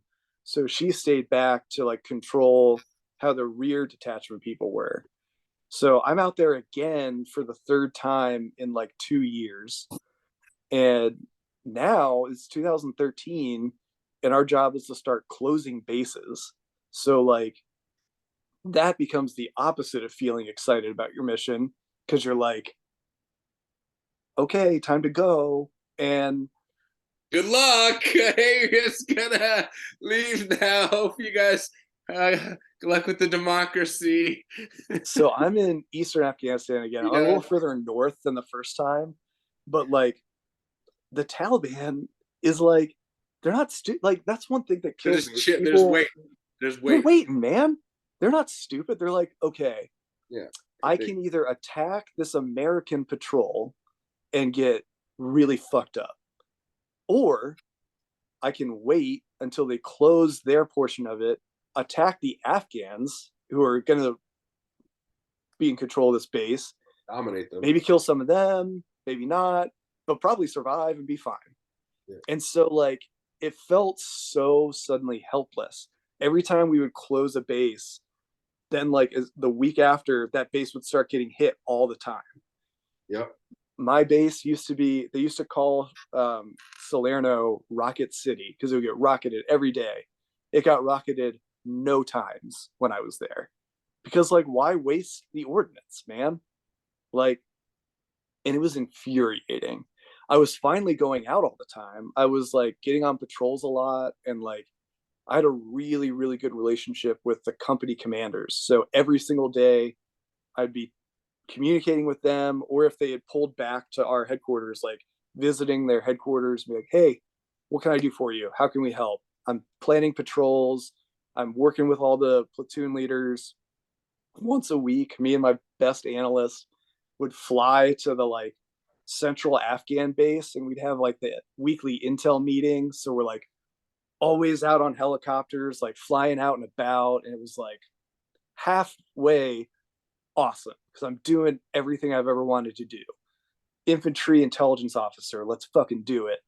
On the other hand, the enemy is just gonna like sit back and they're gonna fuck up the Afghans.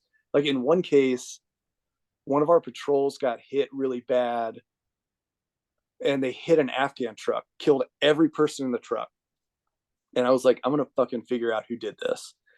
And I tracked down, I found through some really complex work, like who fucking laid that IED down.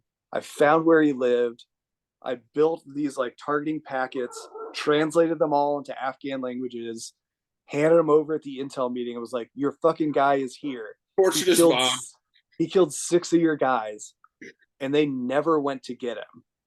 And I was so furious. I was like, he's right. Like, fucking get him. He Yeah, killed but your you're the dude friends. who's machine. But Yeah. like for them, the cost benefit of like grabbing this one dude, because maybe there's more to it. You know, maybe he's also, maybe his dad is an elder in this village, and if they get him, then that village suddenly has a more complicated relationship with the security forces. And you know, it's such a complex environment. There's this dude that we were chasing for a while who was like the Taliban enforcer. His main job was to like hunt down Taliban dudes that were working with the coalition. So like if he thought that they were informers or like working both sides, he would cut off their arm, he would murder them, he would whatever. And so like one time we went out to try and get him. We got a bunch of his like dudes. We didn't get him, but they had like on their phones, they had photos of them like cutting people's arms off and shit. And we're like, all right, well, good news is you're going to prison. The bad news was then they're in Afghan custody and they came back before too long. You know, it was just like such a frustrating experience. And then the end of the deployment, we closed our side of the base and turned it over to the Afghans and like flew north. And I just like hung out for the rest of the deployment at Bagram, this giant base, for another like, how long was that? 3 weeks, just like hanging there doing nothing. Everyone got pneumonia because it was like we were in a 150 person tent. So they're like bunk beds with about 2 feet between each of them. So like pneumonia is just hopping its way through the whole tent, and it bounced over me. The guy next to me got pneumonia. The guy on my other side got pneumonia, and I just didn't somehow. I was like, Jesus Christ. It's like the Rocket. Like, yeah, let's get hit with something. Come on, let's do it. But it was so weird because then I thought that was it. I thought I was never going back to Afghanistan again because like we're all closing bases. Like everywhere we are, it's the end of 2013. and everyone I knew was closing bases. And I didn't know where I was going next. It was time for us to leave Fort Campbell. So I was like, all right. And as I left, I remember the feeling of like lifting my foot off of the ground and getting into the like transport plane and being like, all right, I guess I'm never coming back. Whoa. 9 months later, I'd find out I was going back, but I didn't know that at the time. If I say they didn't shut that operation to like what was it, 2022, 21 Biden? Who was it? Well, that's the thing. Like we were in that, okay, we're leaving stage between 2014 and 2021. Yeah. Like that's a long ass time. That's like twice the length of World War II for our involvement to be like, we're gonna finish.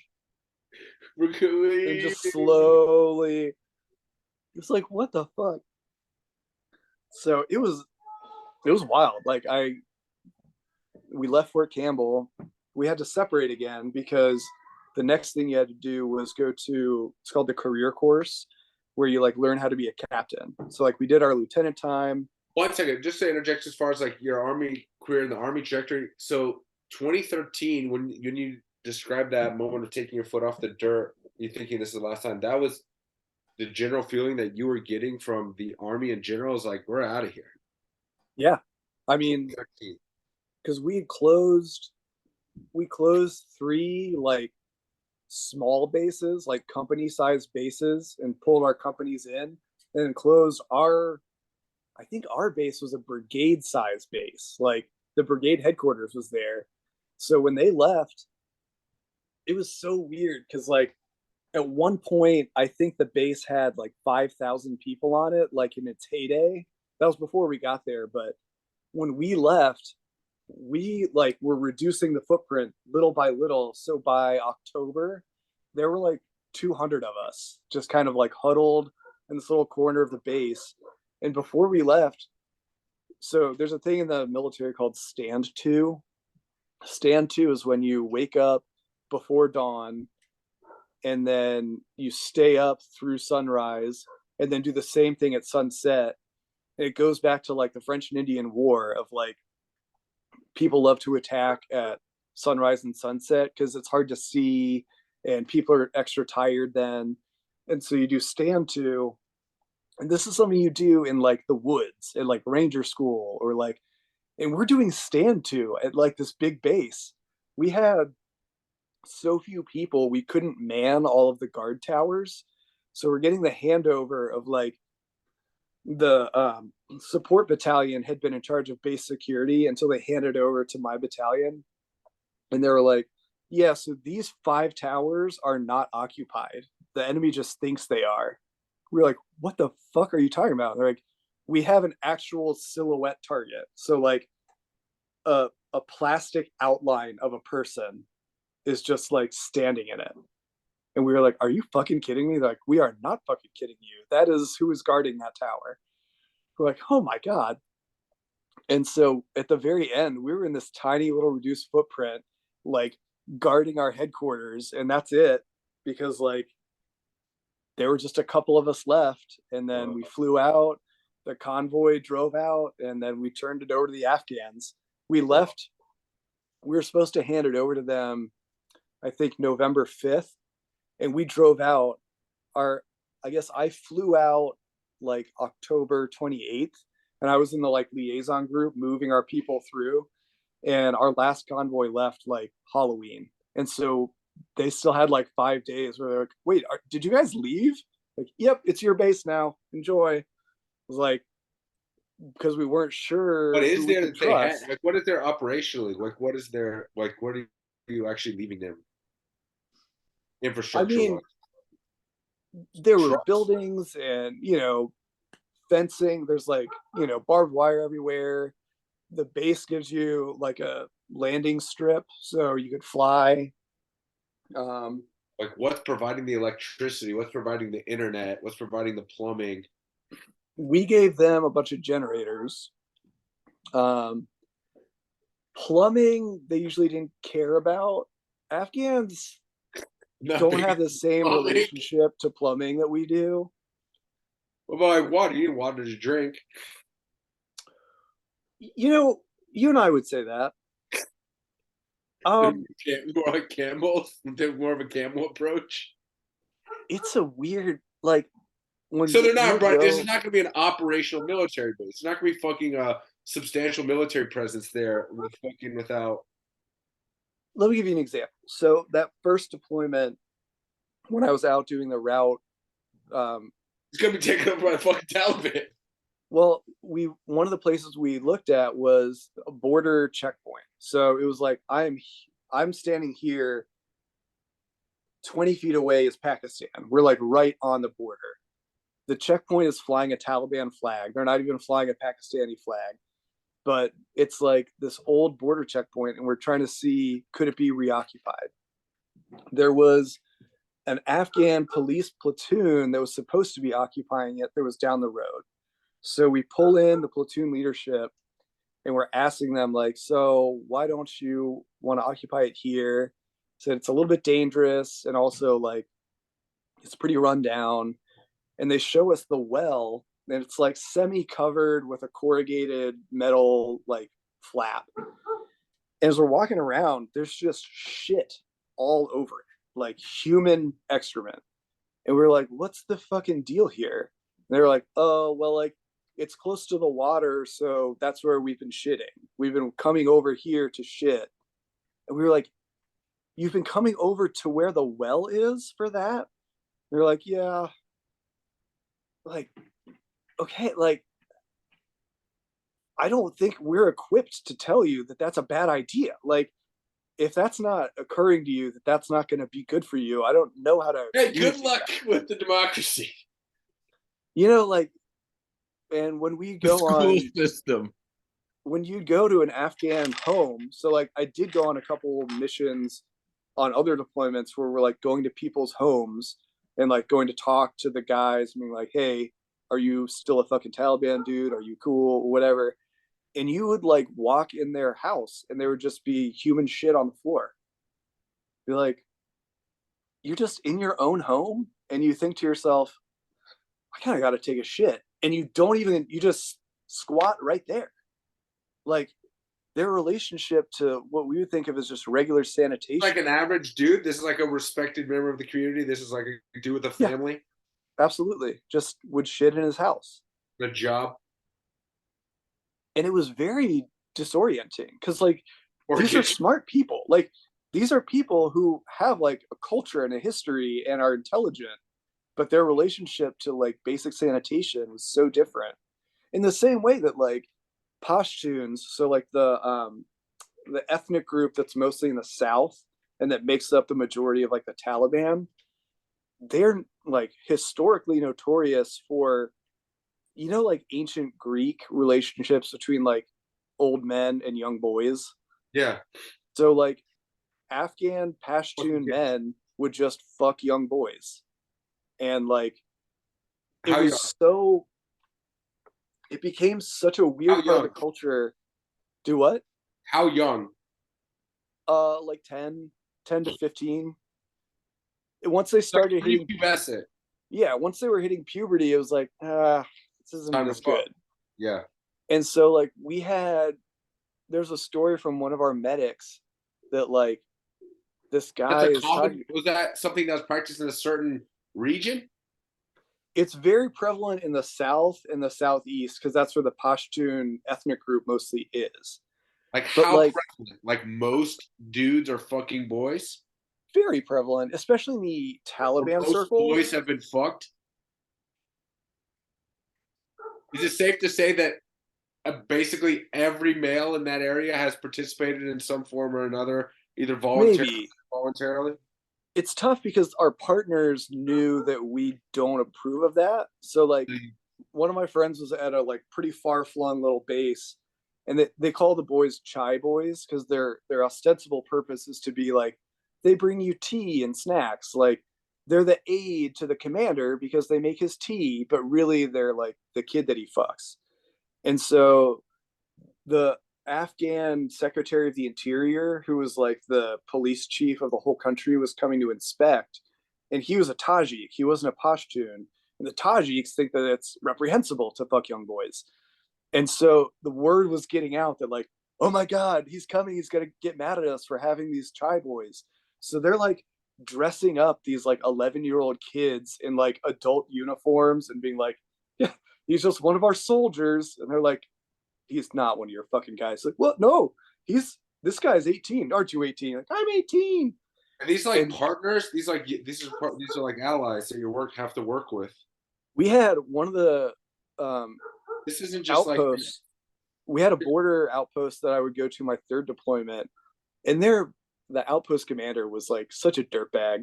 He would sell everything that we gave him, and then the next time we'd be there, he'd be like, "Hey, I really need like kitchen supplies. My soldiers don't have any kitchen supplies." We're like, "We gave you kitchen supplies, and you sold them. Like, we can't just give you endless kitchen supplies." But he had a group of, they were a little older. They were probably like 14 to 16-year-old guys, and he would ring a doorbell for them. He had like a button that he would press, and it would ring a doorbell sound, and they'd come in and serve like snacks. But outside, so like I would be in there because I was the intel guy. Our commander would be in there, and we'd be like talking to him about his security needs. But outside, these dudes are hanging out, these like teenagers, and they're laughing at our lieutenants who are like uncomfortable around the like homosexual undertones of it. And they'd be like, hey, US guy, oh come on. shit. And they'd be like laughing at him for being uncomfortable and being like, what, Yeah. you want me to fuck you? What do you want? You're like, no, I'm Whoa, just a lieutenant. And it was whoa, like one time whoa. I had the worst, my first three What deployments a at one mind. point or another, I had like the runs really bad because you're eating like local food and your body's not adjusted to it. And so I had to shit really bad at this dude's place.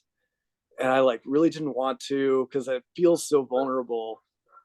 And finally, as we're about to load up in the trucks, it's like, I got to make this happen. Dick. So I go to, it's like basically think of an area the size of like a shower, and it's just a hole in the ground because it's a like culturally they squat to go to the bathroom. So it's not a toilet, but I go in there, and as soon as I like pull my pants down, my whole body just locked up and was like, no, friend, Yeah. you're not going to relax enough to shit here. Your butt was not Like, comfortable being out in the open you area. don't feel safe here. And So so many I butts like, have been violated in that area. my guts felt like they were getting stabbed the whole like patrol back. Oh, And as soon as we got oh, back, I finally like oh, got relief. But it was just like, no, this place is not safe. oh. So like Have a it's weird energy? so Did it have a creepy kind of evil energy or not? Like what? What do you?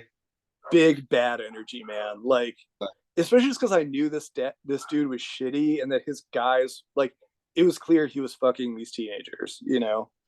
It's just like, nope. I don't know, man. It's other people's culture and homosexuality. Like I try to be as open minded as possible. Like whatever. Like especially with the kids, like making jokes about it. Then it's like okay.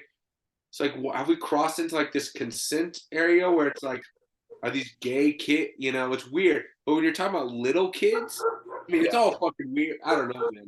Fucking weird. Well, and there's an education problem with it too, because like one of our medics was talking to this guy, and you know, it's a very Islamic culture, and so women are in this weird zone of like untouchable, like very sacred, like we love our women so much that we don't touch them, and that's why we're fucking these boys. Right. And It's this guy's like, you know, like homosexuality is like this externality of the right. And like we're not gay. Like being homosexual is reprehensible before God. I just fuck these kids. It was like, well, and so this guy's like really frustrated because his wife couldn't get pregnant. And we're like, well, what's the problem? Like, it's like we've been married for like a couple years and she just can't get pregnant. And we're like, well, what's the problem? Well, it turned out he they were just having anal sex because he didn't know how to have vaginal, like he thought that vaginal intercourse was dirty because it's where menstruation happened. So he's like, we're like, well, you have to have vaginal intercourse with this woman. He's like, that's disgusting. Why would anyone do that? We're like, because bro, that's how pregnancy happens. Like this guy's like a the fucking reason menstruation happens is because that's involved in the babies.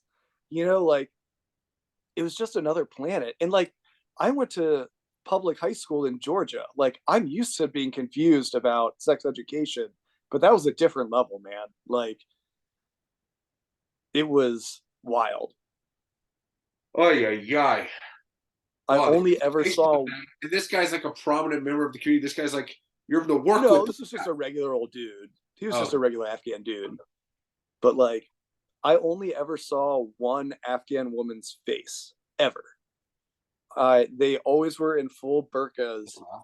And I was on a patrol, my fourth deployment, and we're walking through this village, and this woman just walked past me with her hair down and her face showing. I was like, was she hot? what the fuck? And so we're on our She patrol, we're hot? out there. She was, I mean, here's the thing. You don't even know Well, because you're like, it's a woman. let me explain. We're on a patrol with the Afghan police, I which was wondering. included, we had a couple women on the Afghan police force. So I asked, like, why was that woman uncovered? I've never seen an uncovered Afghan woman. And the one police dude was like, she's old. She's not desirable. I was like, I thought she looked pretty Oh, good. what She was the probably fuck? like mid-50s. She wasn't like Yeah, I'm fucking. she wasn't like talking 100 about. years old. You I guys was are like, fucking dudes. she had like Fuck beautiful dudes. curly gray hair. I was like so confused. And they're like, no, she's like undesirable. I was like, one, that's still the only woman I've ever seen. She can't be the only one you think is undesirable. But two, like, she You wasn't guys are that fucking undesirable. like Like, 15-year-old high school dude. Ugh. Oh, I guess because she's postmenopausal. I don't know, man. Like, it even was better. wild. There goes your gross vagina qualification or regulation. So like, it's a So confusing strange. world, man. So Because strange. I'm Or I with mean, you on the like, I want to understand the culture, and like, there are things that I'm frustrated about with Americans about not being willing to understand the culture they're in. Because like, you can't win this war by converting these people to America. They're not I'm American. saying it's like, here's your army base. Like, what are you fucking gonna do with the guy shitting on the ground and fucking kids? Like, Yeah, what are like, you gonna do with an army base or an election system or a school system? why don't we learn how they plan to Right. fight against the other Afghan dudes and fucking do that? And so like, I was a huge proponent of that, but then there were also moments where you're like, well, I don't love that you're shitting on the ground or that you have this weird relationship with this child. Like, there are things about them like, that's a little far for me. Yeah, we Or have to like, establish. I think as human beings, we have to establish, and I think we have. I don't. I would like to think we have to establish standards of decency, that cross-cultural standards of decency, human rights. I think we call them. I don't yeah, know. The exactly. shitting on the ground is like a gray area. It's individual choice, I suppose. Well, that's another thing that like, your hands Not are good for also the tied a community, little though. bit. Everyone can't be shitting on the ground. We had trouble with detainees because like, we would treat detained enemy dudes like they're detained enemy combatants. So like, we're not torturing people, we're not beating people. When we would interrogate people, we'd like sit down and talk and give them snacks and like all this stuff. But like, on my ranger deployment, there were certain parts of the Afghan government infrastructure that we couldn't transfer a detainee to because they would torture them. And it was like, on the one hand, I would love to get more information. On the other hand, Does it they're work? gonna Do you take a think the torture? drill. They're gonna like take a drill and drill this guy's bones, and we can't do that. Or like, my third deployment, our Do you guys had find? a Sorry to interrupt. Do you find? Did you find? Or what's your opinion? Do you think that worked? Is that effective, or is you just going to say anything? no. I think you'll say anything, and even if you get information, so what? Now you just have someone who is absolutely committed to killing you back. So like, we had one of my favorite interpreter, Lucky. He was so fucking great. He was he had to be younger than he said.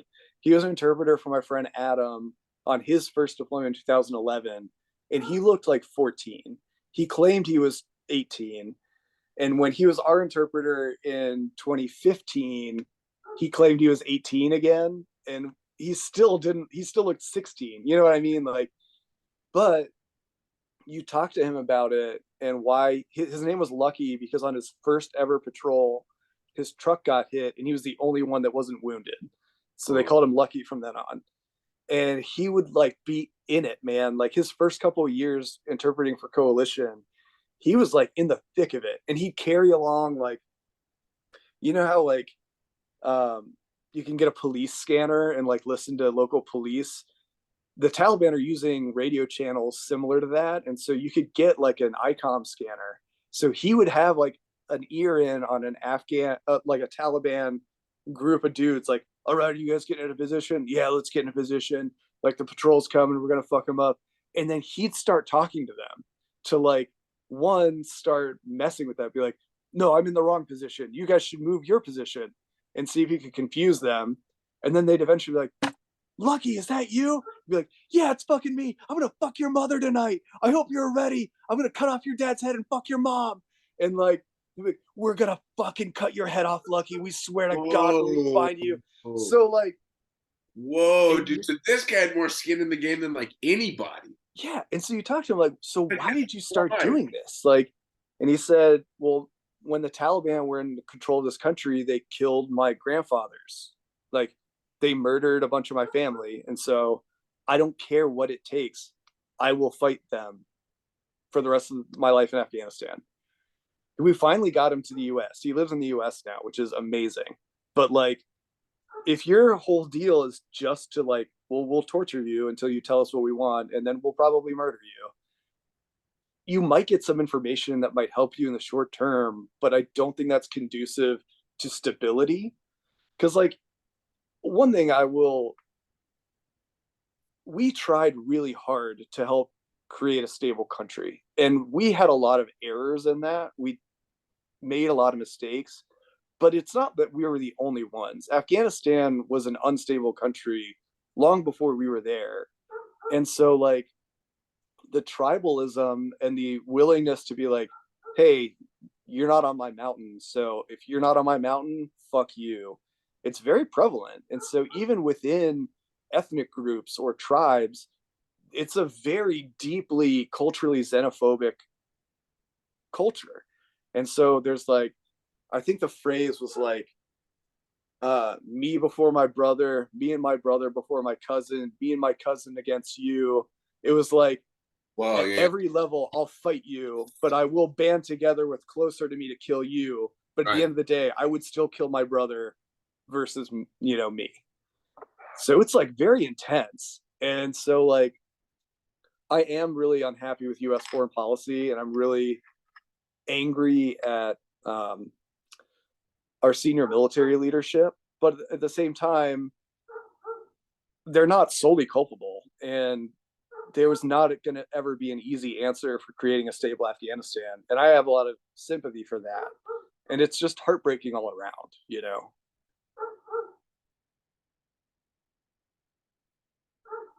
I'm muted because I'm peeing in the sink. Sorry. Oh, I was wondering what was going on. You just had a very contemplative look. I was like, he's really I thinking just wanted about the something. sound out of my urine in the sink in the background. Yeah, man. How do you look back on it now? Like,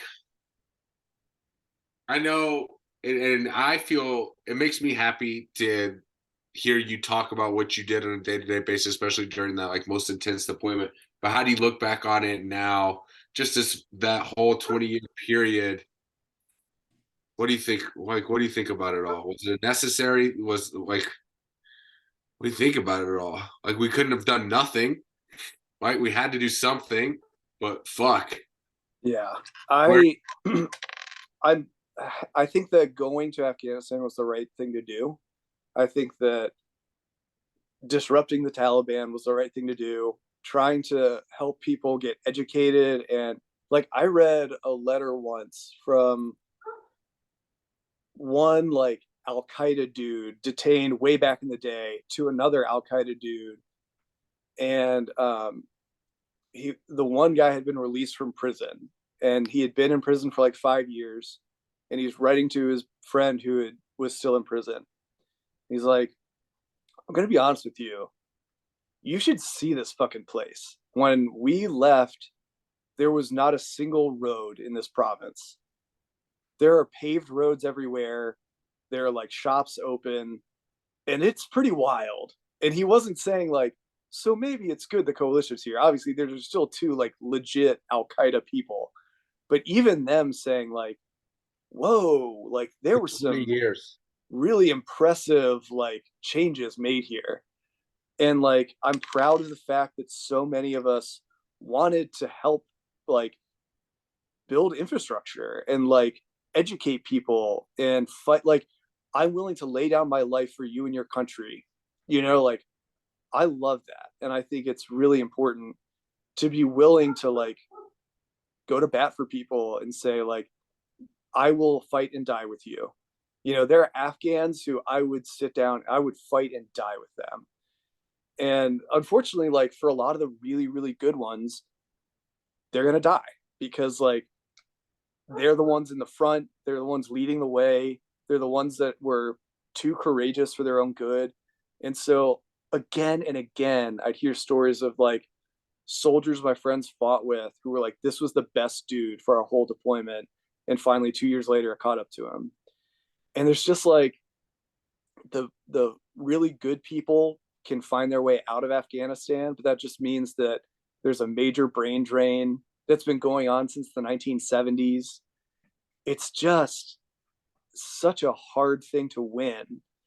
And so I'm proud of being there. I'm proud of what I did, and I'm proud of what I was a part of, but I'm also heartbroken because the Taliban is back in control. Women are banned from school. Women are banned from jobs. Like, and it just, you know, I think about the people that I know and that I lost. I think about Major Kennedy and his twin babies who are now, how old are they now? 10, 11? They've got to be 11 or 12. And just how much it breaks my heart.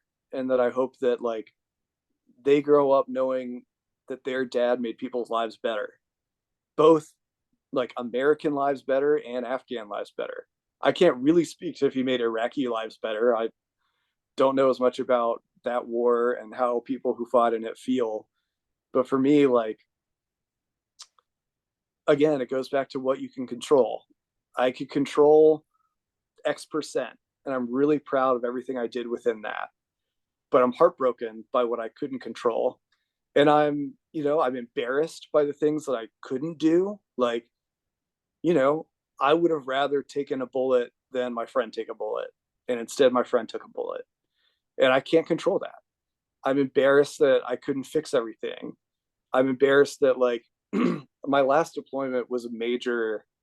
So, like, my PTSD goes mostly back to that.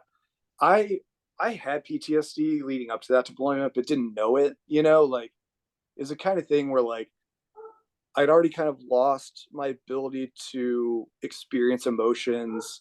I lost my ability to kind of feel things and to like do things I enjoyed. My whole life was just focused on Afghanistan for like a 6 year time period. I was only getting ready to go or being over there and only thinking about that.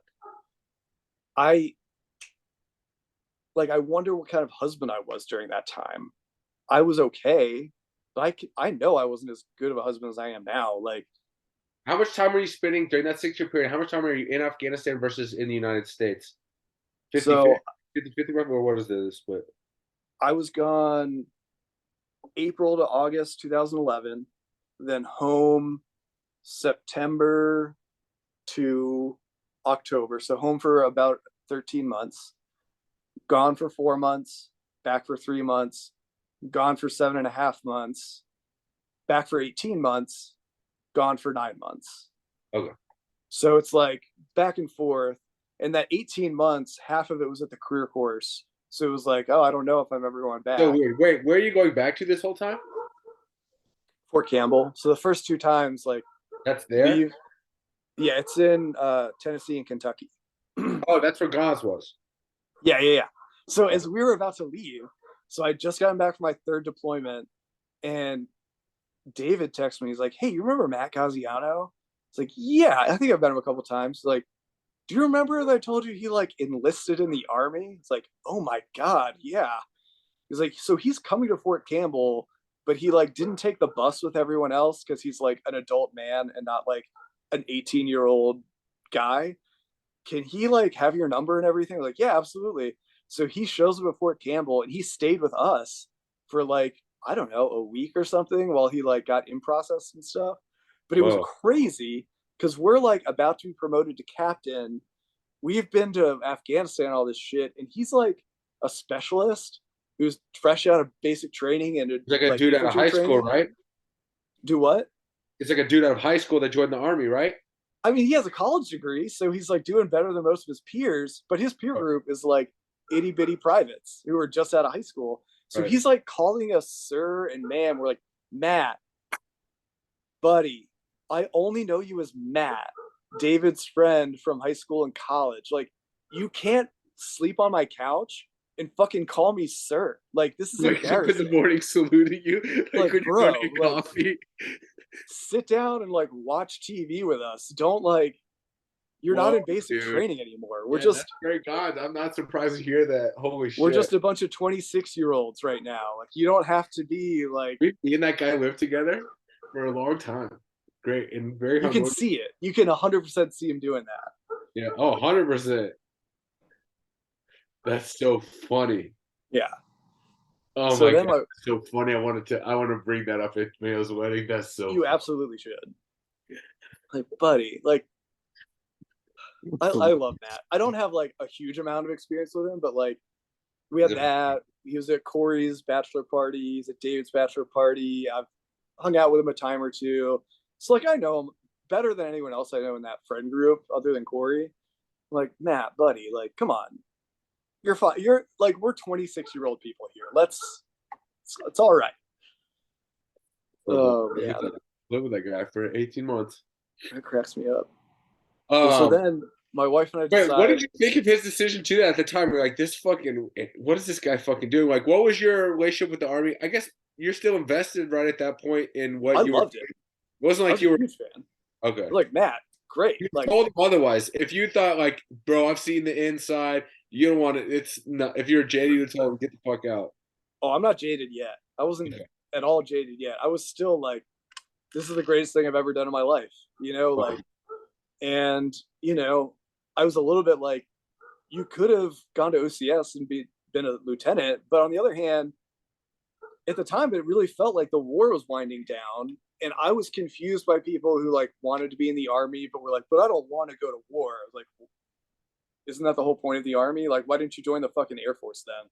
Yeah. But if National you join the Guard. army and you were like, I may as well enlist so I can get as close to it as I can, I get that. I'm like, yeah, go for it, man.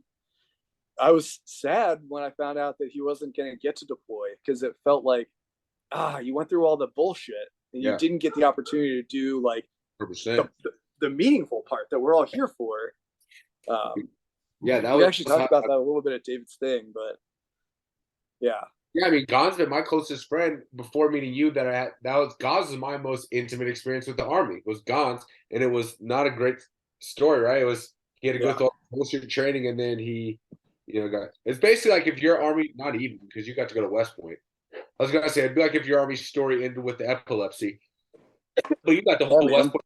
He just got the bullshit. Like he just got the straight up like he went to college, like you said, he's a grown man with a college degree, having to go through all of the fucking basic training nonsense, Yeah. like cut the fat bullshit training. Okay, I'll put up with this so I can fucking be in the army, and then he never got to be in the army. Just got like total blue ball situation. Don't get me wrong, I love soldiers, but there are a lot of soldiers that would be his peers that like they're not built for a lot of other shit.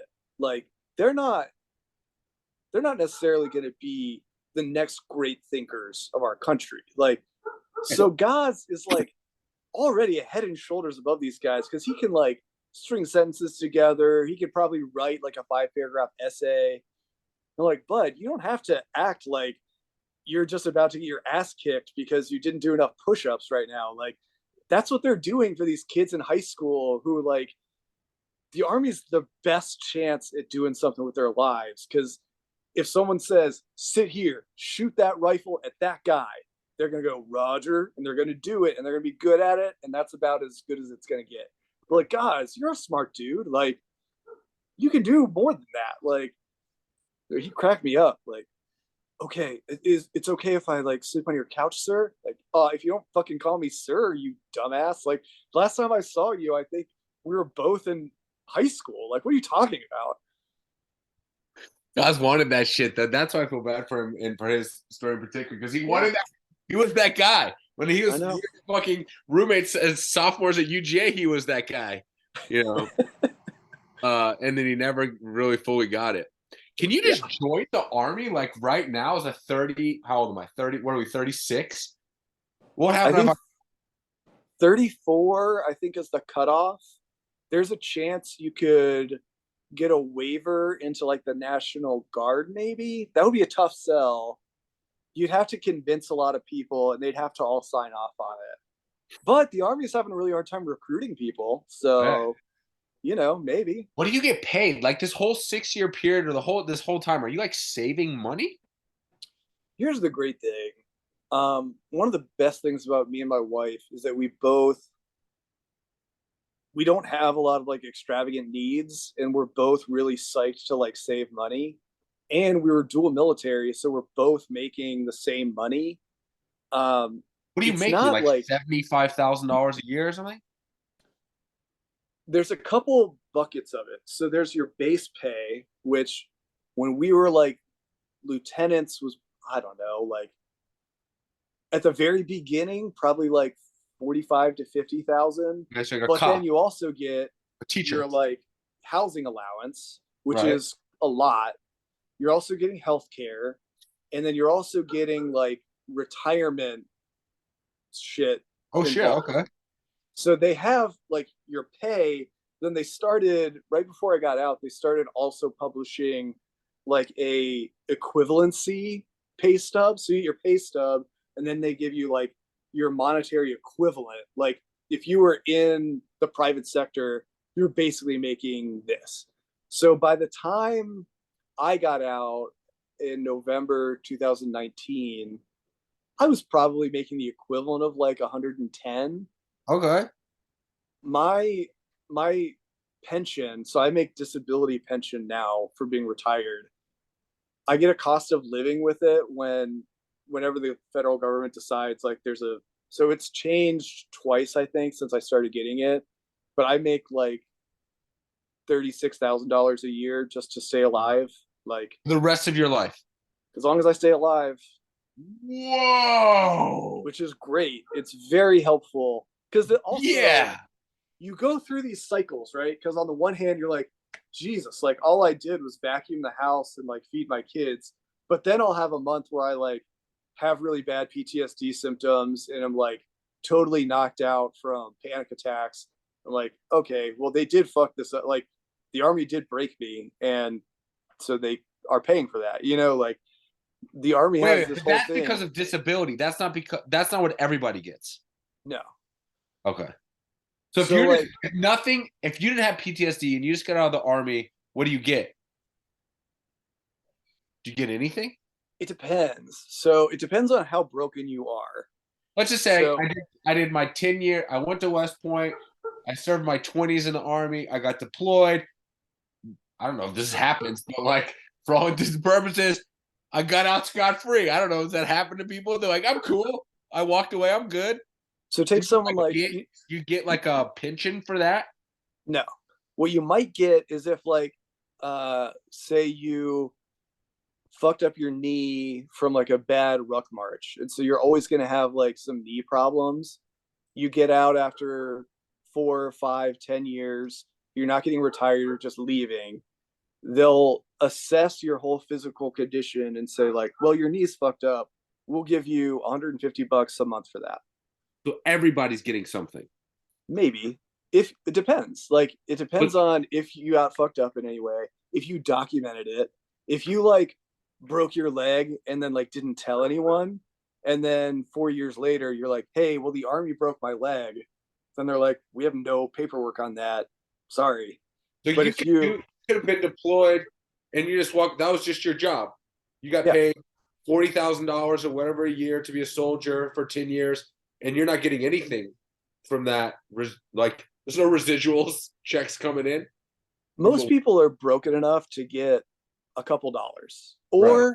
Or like you can get a disability rating of 0%, but a disability rating of 0% is better than no disability rating, because with a 0% disability rating, you can still go to the VA for healthcare in some ways. So like, So there's some dudes that can't even go to the VA. Like yes, Gons go to the VA. I bet he can, because didn't he get medically separated? Yeah. He's got to have some kind of VA coverage. And for someone like that, if it's like really brief, and it's like one issue, you might only get VA coverage for that issue. But like they're gonna try and say, if we did anything that fucked you up, it's our job to be responsible for that for the rest of your life. Right. So that's one thing that I didn't ever think about leaving the army. I was like, I'm in the army for the, fighting for my country. And then as I'm getting out, they're like, all right, here are benefits that you're entitled to leaving the army. Like, I have the full post 9/11 GI Bill, which means I have 36 months of education paid for. So I could go to grad school and get 2 different master's degrees. I could go to welding school. Fucking astrophysicist. I could go to culinary school. I could go to certain trade schools and they would pay for it. I was like, wait, what? I didn't like, I guess I knew that existed, but I didn't ever think about it. Whereas my wife gave her GI Bill to our kids. So each of them has 50% of her GI Bill. So they can go to school for 2 years without paying anything. What, you're just holding on to yours so you can go to become a fucking pastry chef? What the fuck? Maybe. I've thought about going to culinary school for real. I do want to go back to grad school when we're not in Kansas. No offense, Kansas. But I was applying to NYU when COVID hit. And I was like, it's important to me if I can to go to like school in person, since West Point is so opposite of like an actual college experience. My wife, the army paid for her to go to business school at Johns Hopkins. And she had like an actual college experience where she was like going to class and making friends. And she'd be like, hey, everyone's getting a drink after. Is that okay for me to stay out? I'm like, fuck yeah. They get a sorority now. So like, I'm a mixer. I would love to have like pledge. I would love to have an experience like that, like making friends and like hanging out. Did you just enroll at UGA as a freshman? Technically, I think yes. I mean, it would be weird to be like, you already have an undergrad. Why do you want to do this? Dude, it's like kind of living a dream. Like if you were me and you didn't have any kids, you could just like run it back and you already have all your expenses paid. Yeah. So like, and they give you get a stipend. You get like a living expense too. So like in the school area you are, it would be like about as much as an average apartment in Athens if you're going to UGA. They'd pay you that and a like food. Plus you're getting $36,000 a year. Yeah. Now, granted, I once took a human face off of a truck and swabbed it for DNA. Sign me up, bro. And that can kind of fuck with you. But hey, I get it. I'm signing up. Hey, if there were a 1-to-1 option, I would, dude, you're in a good spot. It's a weird place to be because on the one hand, like there's a lot of incredible benefits that I never planned on. On the other hand, there's like a lot of violence and a lot of like death that follows you around, like. Yeah. It's a weird trade-off. It's a fucking bizarre trap. You could see how so many people, how there'd be such a problem with homelessness and drug addiction. Absolutely. We, especially like after that first deployment, because for the majority of my unit, that was a 12-month deployment, and they were like in the fucking shit of it. And so our medics especially had a very difficult time coping. So like we had a bunch of medics go AWOL. We had one who was like stealing people's equipment and selling it on the black market to buy meth. And they found him like all these just around like fucking triage drugs all day.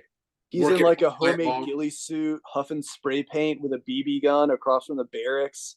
We're like, bro, like, we need to get you some help, brother. Like, you're definitely gonna get a disability.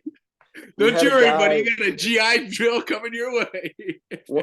My soldiers had to guard this one dude 24 hours a day for months as they were out processing him from the army because he was the best mortar man in the entire brigade, in the entire division. He was the 101st Airborne's best mortar man. But he, like, if he wasn't shooting mortars at the fucking Taliban, he was just a wreck.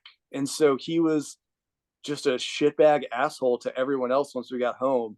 So like my soldiers would be sitting there like making This guy's sure like killing like tens of people at a time for his job.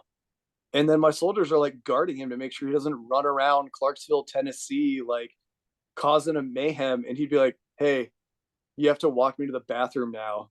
And I know you have to do that.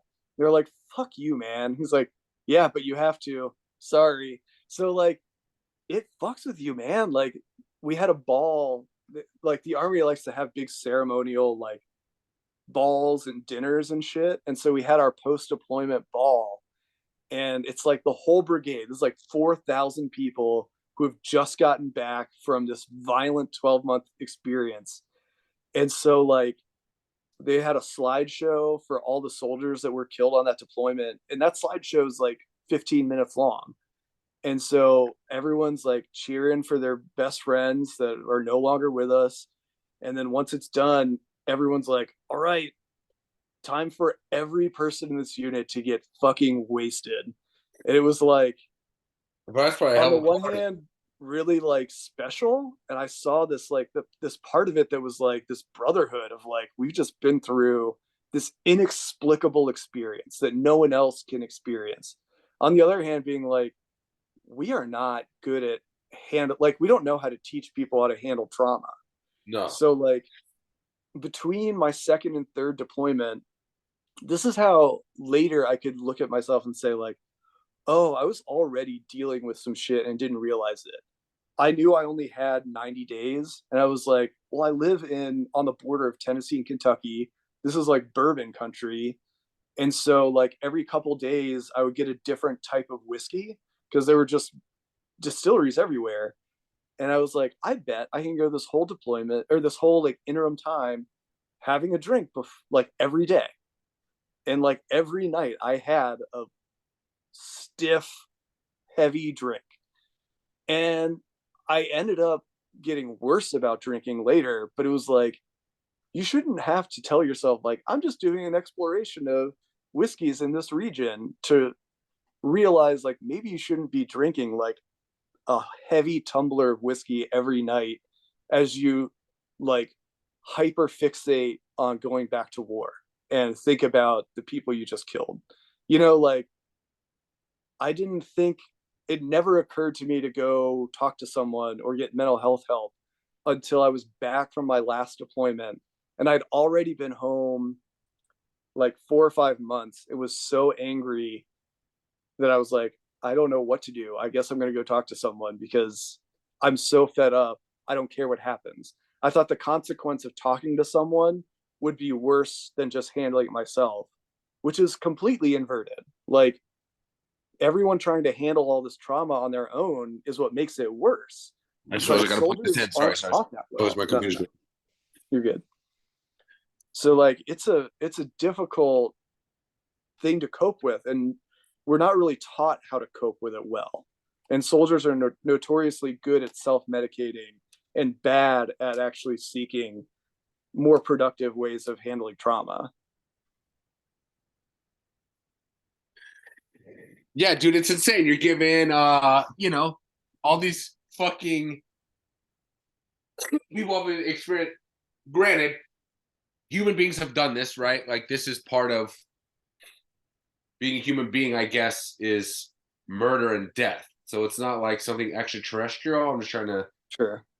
see how like the brain would be capable of processing just physiologically. But it's certainly not. It's certainly a violation of all of your cultural and social standards and standards of decency and morality and X, Y, and Z. And then the only tools that you're given to process all of that when you come back, I guess, is like traditional psychotherapy and psychiatric medication. Like Kind of, but there's therapy. also everyone believes that there's if you get psychiatric help, they might take away your clearance. They might tell you you're not allowed to deploy again. It might be the end of your career if you get help. That's kind of incorrect, but kind of correct. So if you're on a new medication, you're not supposed to deploy for like 3 to 6 months, depending on what kind of medication it is, to see if it has any adverse effects, especially because psychiatric medication can increase risk of suicide and stuff like that. And so like people believe if I just go and talk to like our brigade's one mental health person, then I'm going to be blackballed by my whole Right. Army career.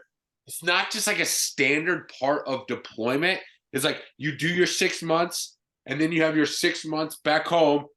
It seems like you should be that 6 months non-deployment should be physical therapy and psychological therapy. That should be and train in like readiness training or whatever. I don't know fucking what y'all do, shoot guns and shit, do push-ups and like test and talk about what you just did. That seems like it would be standard. You would You think. just killed a bunch of fucking people. Now you got some. We're gonna make sure everyone's gonna heal up from their injuries. We're gonna heal their brains. We'll talk about what just happened, and at the same time, we're gonna keep our skills up and we're keep sharp, keep our weapons sharp. That seems like that would be in the Army's interest. You You don't think. want. The stigma is so bad. Like, so when I started getting help, I knew one that I wanted to leave the Army. So I already was like, I don't care if that says adverse effects. I found out it doesn't have major adverse effects. And so I spent the last 2 years of my time in the Army telling fucking everyone, I'm in therapy. Hey, I'm going to leave for the next hour because I have therapy. Everyone should go to therapy. Hey, guess what? Therapy is okay and like doesn't automatically end your career. But there's still like This is just serious therapy. stigma. This is like talk therapy. Yep. It's like, hey, I'm going to get like fucking electroshock therapy or something. Nope. This is me sitting Going down to with talk to someone some fucking. once a week and talking about all this shit. Whoa. And It's people just not don't know. standard for everybody. Most people think that it's like this big bad thing you can't do. Like, don't try and get help. That will end your career. What the fuck? It's Like so every tough. single soldier should be assigned a therapist the day they That would be enter, amazing.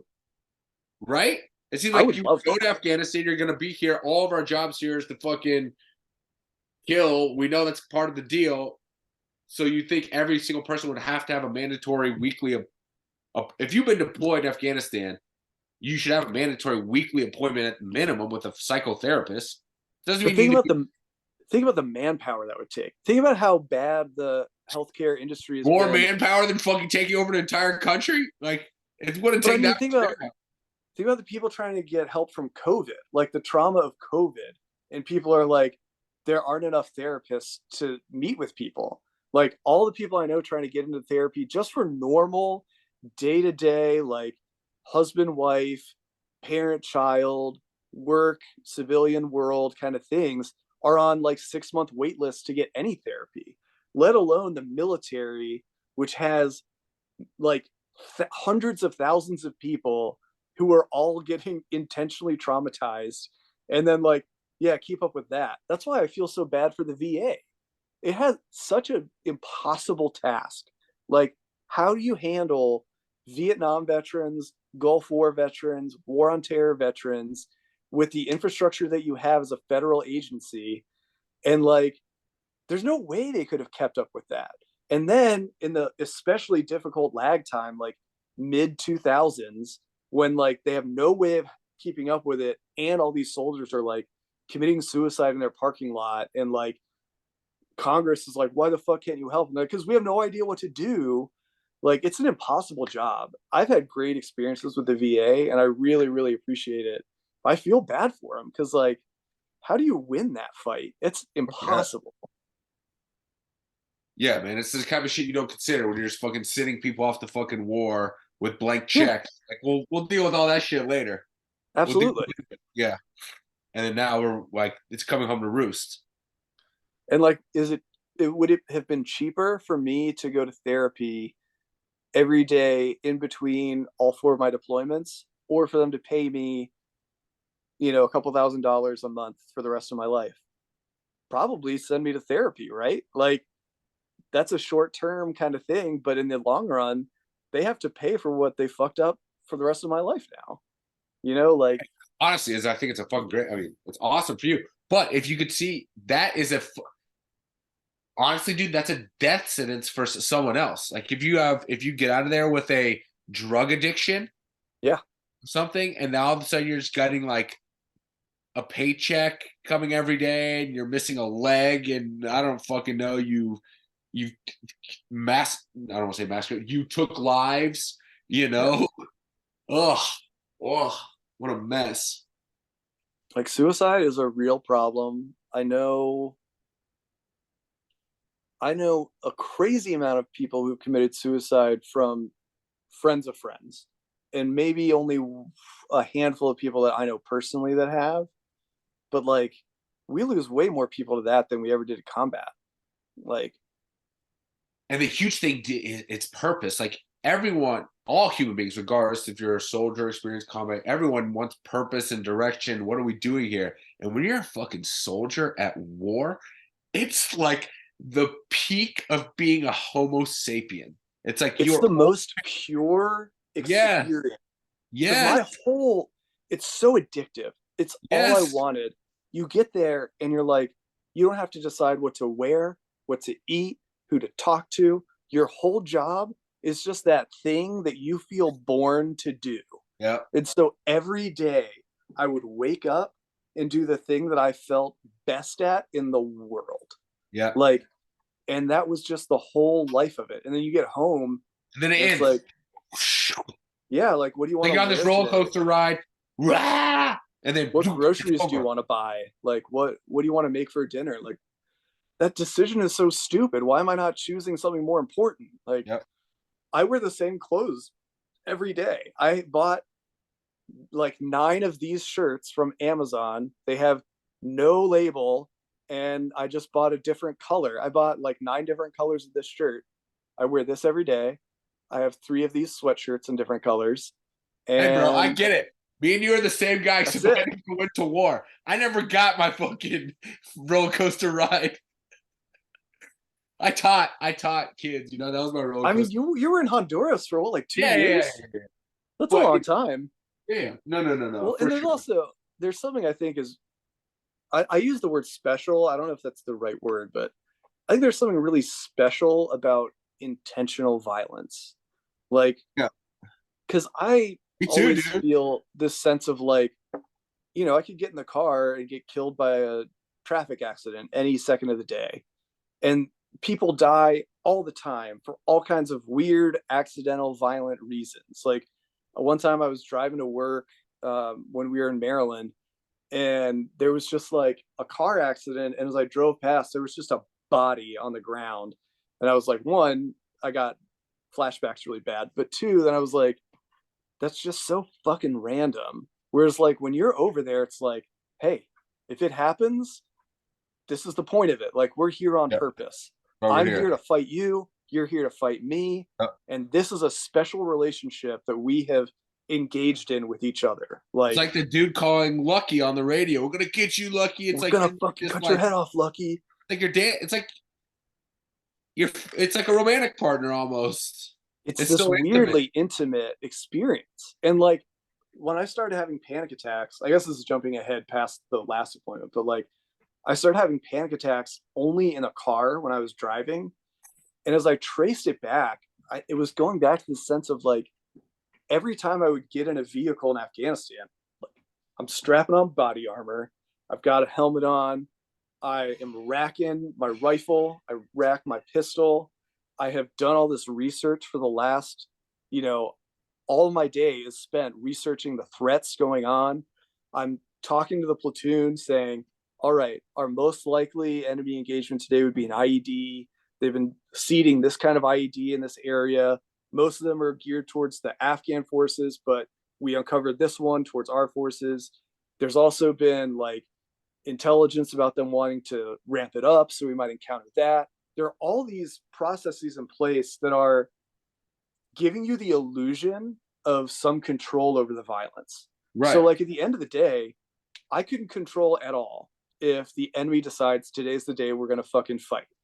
Right. And like, I got back on one patrol, and the sister patrol had a suicide bomber get hit and 13 people were killed.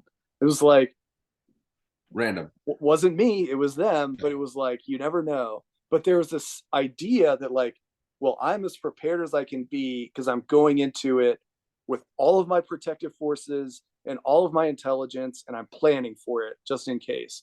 Whereas like if I get in the car to drive to the grocery store, there's no preparation for that. There's no sense of like, okay, well, there's 3 drunk drivers that may be on the road, Right. and this intersection is especially dangerous, and Yeah. this time of day, this type of car accident. Like, there's none of that. It's I was just like in DC traffic trying to drive to Walter Reed and feeling like, why do I feel like I'm about to die right now? right. You know, like, Yeah. Your system so is programmed for war. Yeah. the whole system was on its head. And it was like, Yeah. why am I more scared here? Like, well, because I don't have this pretend system where I'm like doing all these rituals to prepare myself. Like, Right. I don't have multiple weapons and multiple like hours of practice on those weapons and training to like fight the other drivers. We're all just trying to get to work, you Yeah. know, like Crazy. it's so weird. It's wild. And Like, it's all going on at the same time. yeah. While you're experiencing that like panic attack, whatever, in the middle of fucking DuPont Circle or whatever, there's dudes in fucking Kabul who are actually in fucking war. But that guy, that version of you, he's probably chill as fuck. One of my favorite moments of that was Racking his pistol, getting ready to fucking go kill some fucking warlord, and he's probably in a flow state. And there you are, DuPont Circle, trying to get your prescription filled of Keppra at CVS, and you're about to fucking like, my daughter's shit. My daughter's first birthday. I was in Afghanistan, and I was going on patrol, and I was taking this one. We had a civilian contractor dude who was really good, and he wanted to come on the patrol with us because we were meeting with these Afghan dudes that we wanted to talk to. And so we load up in the truck, and it's like his first patrol in a while. And I was like, "Hey Harold, are you superstitious at all?" And he looks at me with like his eyes real big, and he's like, "Kind of. Why?" It's like, "Well, it's my daughter's first birthday today. So if movies are any clue, today's the day it's gonna happen. All right, let's do this." I was like, "Let's see what happens, baby." And he was like, "Oh no." And like we were fine, like nothing happened. But it was like this classic moment of like, ooh, it is my daughter's first birthday. And that would be a really like shitty way to go. Yeah. So I was like extra ready, but I wasn't like upset about it. I was like, let's fucking go then. Bring it on, baby. That's what we're ready for. Yeah. But you can't bring that same neurology back into fucking DC traffic. So it's like, it's that classic therapy conversation of like, this is an appropriate bodily response in an inappropriate scenario. This is your fight or flight nervous system reaction to danger in a place where that danger no longer is existing in the way that you think it does. And so it's like my body's prepared. And I spent 6 years. It wasn't until I got home and knew I was never deploying again, and my body started to leave that constant state, that it would erupt back into that state. So it was like, oh, you finally relaxed. And so your body doesn't know what to do with that. And so instead of being on high alert every moment of every day for 6 years, it was like, I'm only on high alert all of a sudden with unpredictability. You don't know why. Like, oh my God, why? Like sweating and like heart pounding and like, why do I think I'm about to die? Like, I'm just here. Nothing is going on. Because your body believes that you should be ready for danger at every moment, because it was for so long, you know. And well, I feel like we're gonna do. What time is it? Oh, I don't even know. I have so many more questions about post-military existence. Again, man, I'm happy to keep doing this. I don't care. Okay. All right. Well, then, let's kind of put a bow on this, at least in my mind, as far as these interviews are going. So that 6-year period, you get back, and just in the Marshall story, you're married to your wife. You have what's the kid situation by the time like Afghanistan is winding down and you're transitioning away from being an actively deployed soldier? What is your story looking like at that time? So when my first year, what's the time? This is 2013, 2014, right? I get back from my 4th deployment. So that's skipping ahead a little bit. In spring of 2016, my first daughter's 18 months old, and I know that I need to leave the Army. Like at this point, I'm like, I've got to fucking get out of here. I can't keep doing this, because that deployment really fucked me up really bad. That was the Um, last one. Yeah, so we didn't So there really talk was about that one at all. that was the last one. That's the one we're referring to when you were with the attack. What did you call it? With the Rangers? No, that was my second one. My second one was a blast. My second one was great. That was Then the augmentee. my third one was back with 101st, and then my fourth Normal one shit. was with 10th Mountain. So that one was fucked up for so many reasons. Like there was so much violence, but it was very like Afghan centric, and it was just a. We'll get into that later, but like by the time I got back, I was like, I've got to get out. But I Okay, also so let me zoom back out real quick.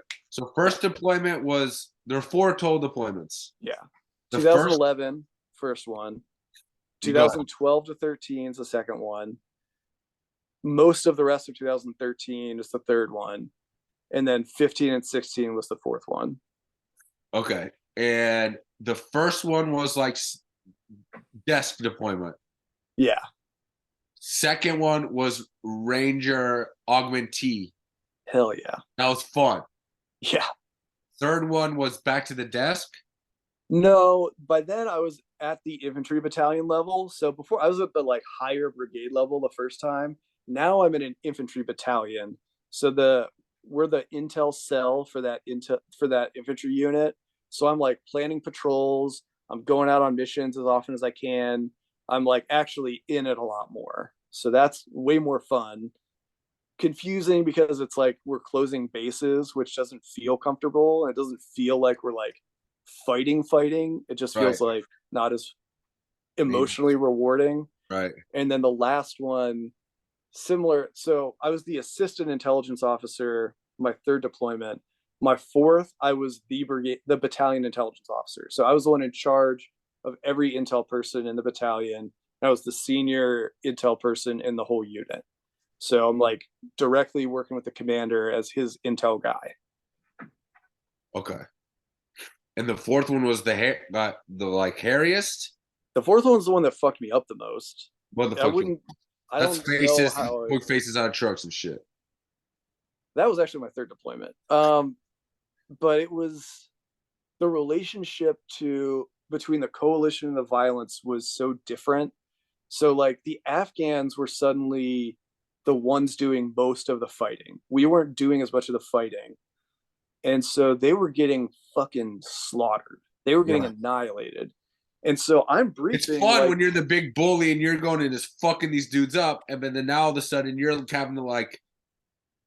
If you're just watching someone get beat up, you're just watching your friends get fucking slaughtered now, and if the other U.S. people you're with are like, well, it's not me, so I don't really give a shit, and you're like, but this is still our war, isn't it? Like, yeah, it's like, why don't you give a shit? That's where I'm the one talking to all these senior leaders. I'm like the one captain in a room full of 13 colonels and 2 generals, and I'm saying things like, hey, like the war is not going well, and they'd be saying like, I mean, it's going fine. I'd be like, no, it's really not. And they're like, you're crazy. And then we get rocketed, and they'd be like, oh my god, how did that happen? Like, because the war is still going, asshole. Like, what are you talking about? I told you they're trying to rocket us. And so this is actually kind of the anniversary. December 8th and 9th, 2015, this group of enemy dudes, the Kandahar base had like a coalition side and then an Afghan side, and they were separated by the civilian market. And in the civilian market was an apartment complex that the Russians built. There was a bazaar for like shopping and stuff. And so these guys attacked that center area, and they took everyone hostage basically for like 27 hours. They were shooting over the walls at us, but they weren't really trying to engage us. We asked the Afghans if we could help, and they said, no, we'll handle it. And so instead, I just spent that whole period watching over 110 civilians got just murdered in that day-long period. And you're watching from where? From our side of the base. So like you're watching like with your own eyes. Yeah, I'm just watching it happen, and like I'm trying to figure out who's responsible, who did it, where this attack came from, trying to track it back to like where they got trained, what they did, and like what are they going to try and do this again? what does the Taliban senior leadership think? How successful do they think it is? Like, what are we doing with all these fucking women and children's bodies on the ground?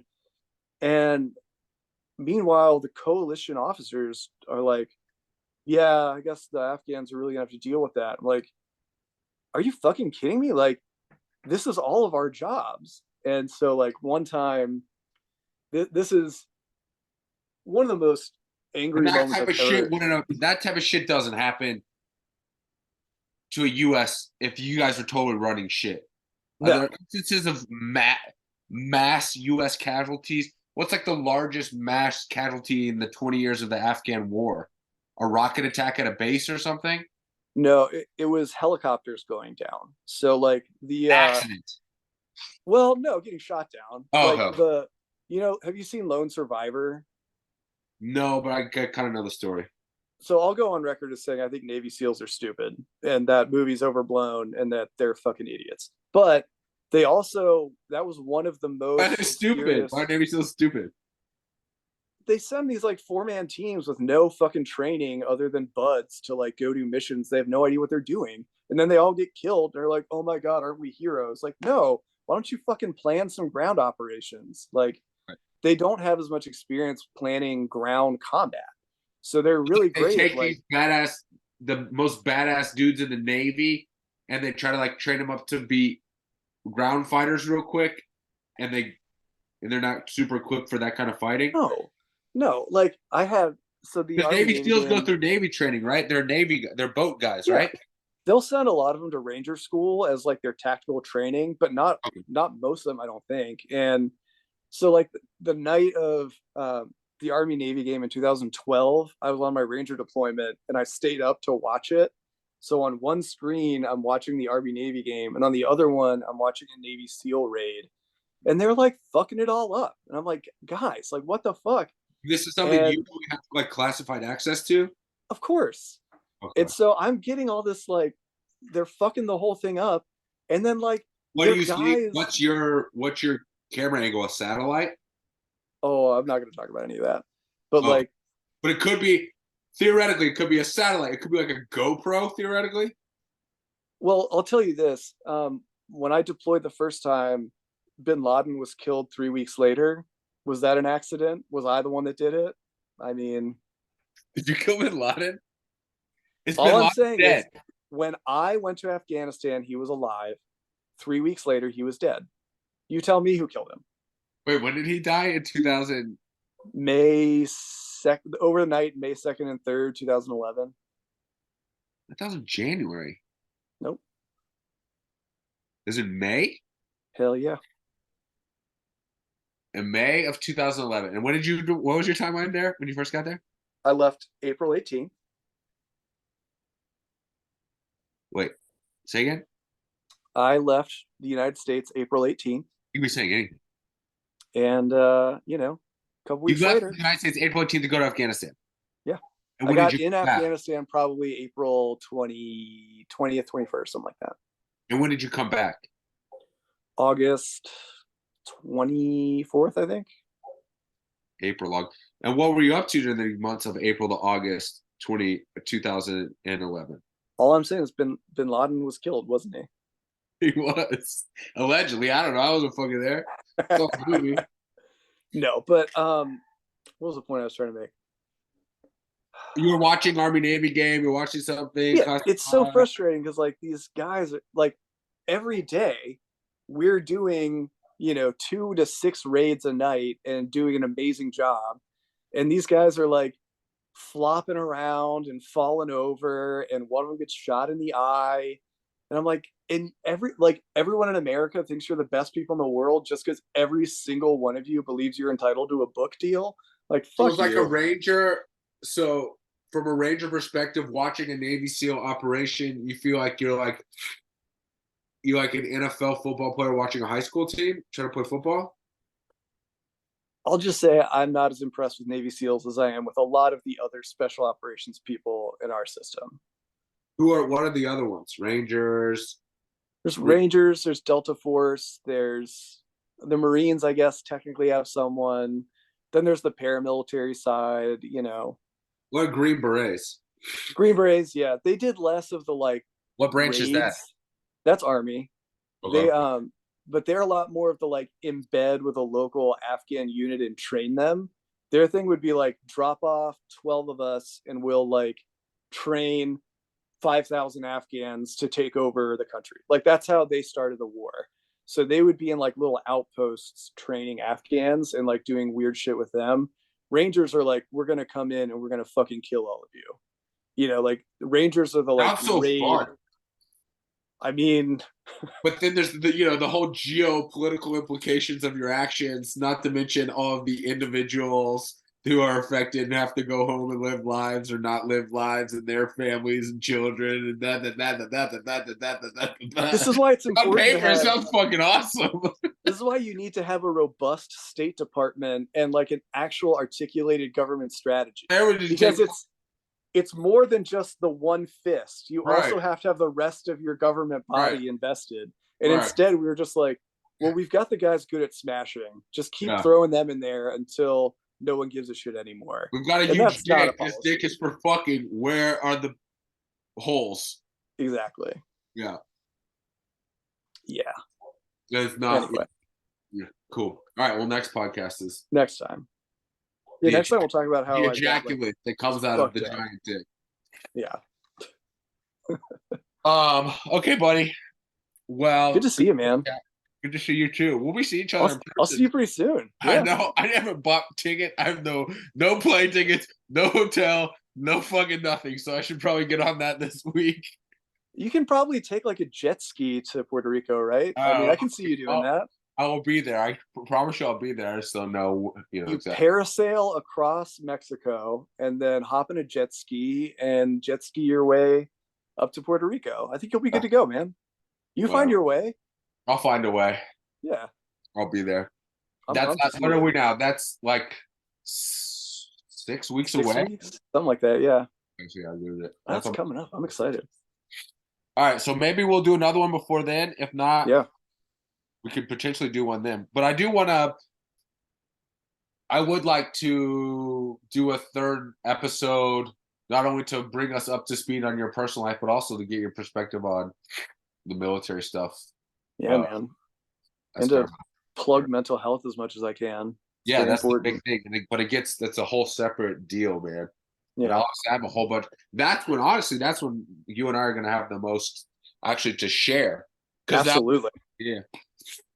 All right, brother. Good to see you, man. Good to see you too, brother. I love hearing your stories. I love connecting with you, and it's great to build this friendship, kind of just out of nowhere. Same. Agreed, man. All right, man. I love you. I'll talk to you, and we'll figure out the next time. Talk to you soon, bud. Peace. Later.